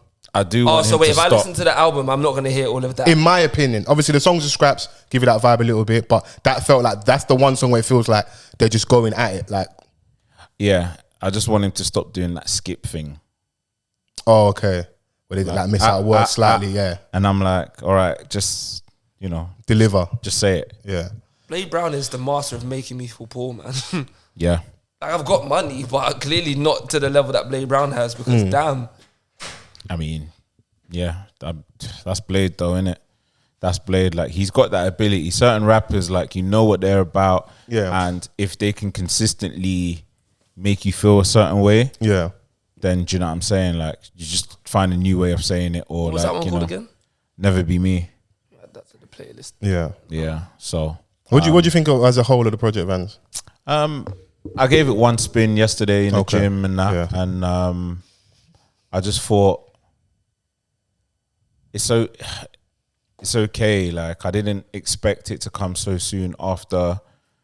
Yeah, I was surprised. We got two projects in 1 year from we it. got 2 projects in 1 year, and you know, sometimes I just want people to just take their time. But I think he said, obviously on the last album he had the song Tapped Out. Yeah. And he references that on this album, saying that like he's done, innit? Yeah, he wants to do film. I think obviously, do you know what it is? I don't know. I don't really believe he's gonna stop making music. 'Cause I feel like, especially what he's doing with like the film, maybe going into maybe the legal side of like weed and stuff. Doing the music helps the brand extension, innit? Yeah. Because like obviously Blade Brown's got like the BXB thing in, I think in Barca and stuff. Yeah, so like, yeah. you don't just stop doing music, but I think obviously as you earn more money, there isn't that pressure to do music consistently. You can have more gaps. So maybe if he goes and lives a bit more life for a couple of years and has a prolonged period of being legit, we might get some better music, or like It just seems he might like- be more like inspired to make music. Yeah, I don't know. It just seems like the artists that have been dropping are just eager to just stay dropping, which is kind of hurting them in a way. I think where you know, because there's other artists that haven't dropped in a while, like, but they'll come back, and you know, like, your fans aren't necessarily going anywhere, especially like if you've taken years to build your fan base. Fans don't just go like that. He's got the weed fans. I saw him throwing out weed to them and like, bro, man, are picking up weed off the wet floor and like, Don't they even They're Robin moving like Hood Bumpy Norwegian, Johnson huh? and that. moving like Bumpy Johnson. Instead of Marcus Rashford. They're just not giving going. out They're not. free They're not. loans. They're not leaving his side. They're not leaving it. Like Nines has, and in his defense here, in terms of like UK rap, he's got a very good argument for probably one of the best discographies. Like in terms of that run for the last like 10, 11 years. When you put him up against all the who's, innit? Yeah, no, I agree. When it comes to rap, him and Blade, I've got my goat. My goat's my goat. Obviously, gigs, but like in recent times, the albums haven't been as slapping as much as Put a people paper like. in there, you know. Niggas Pot in of Paper charge. probably got album of the year when it comes to the UK rap guys. Paper in there Yeah. still. So Slim dropped a project called Still Working Too. I've not had a chance to check it out properly. My little brother was text me about that. Of course. He's in Mexico, so I just, Oh, it was just you random. enjoying, boy. He's like, Yeah, yeah, he's listen cool. to that. Okay, yeah. I'm gonna listen that properly, and then we'll dive into that next week. Have you got any, in terms of what you're listening, have you got any recommendations? And if you want to leave with the people that you're feeling at the moment. Yeah, I really liked Digga's new tune TLC. Oh, did you? Yeah. Okay, sick. Goes off. And Tems is one. You took the words right out of my mouth. I was literally about to say Tems. Oh, yeah. I'm alright, you know. I think, well, you don't love it. I don't love it, no. I think it's incredible. As a return single, in fact, as I was here, I just got the text because she's doing a show tomorrow. I'm just trying to see if I can get my name on the guest list. Yeah, That put down +3 as well. +3, yeah. That song as a return single I think is incredible, man. I love Tems, genuinely. And I don't want to be one of those people, I listened to her before she blew, but genuinely, I was listening to her back in like 2018, 2019. So to see her go through the levels that she's gone through, to still be consistent, and to do what I want a lot of artists to do, just go away for a bit. Live some life. Yeah. Let life influence your art. And I feel like because she's been away, I've been itching to hear new music. It could have been disappointing, but at least for me as a fan of Tems, I'm like, raw, you went away and you came back with a good song. I'm not mad at it, man. Yeah. I don't think it's disappointing, not at all. But it didn't grab me, but I'm also not the biggest Tems lover. You know, you were just saying like you love her and you're waiting for her to come back. It's not an awful song by any means, but I could leave it off my playlist, you know? Yeah, I hear it. Nah, I think for me it's a very, very good song. What's the young kid's name? Jo. He's got a song called Back. Ooh, that's also a good song as You know, well. the guy that- 22's done. Yeah, the 20s. I don't want to call him 20s, but yeah, Oh, Jo. yeah. Not That's like why we. that. That's why we know him. That's Yeah, why. yeah, That's not not. like I wasn't a diss. It was Yeah. him. But I'm gonna but the song be- Back, like I'm it's gonna just be a song. hyperbolic. I think it might be better than 22.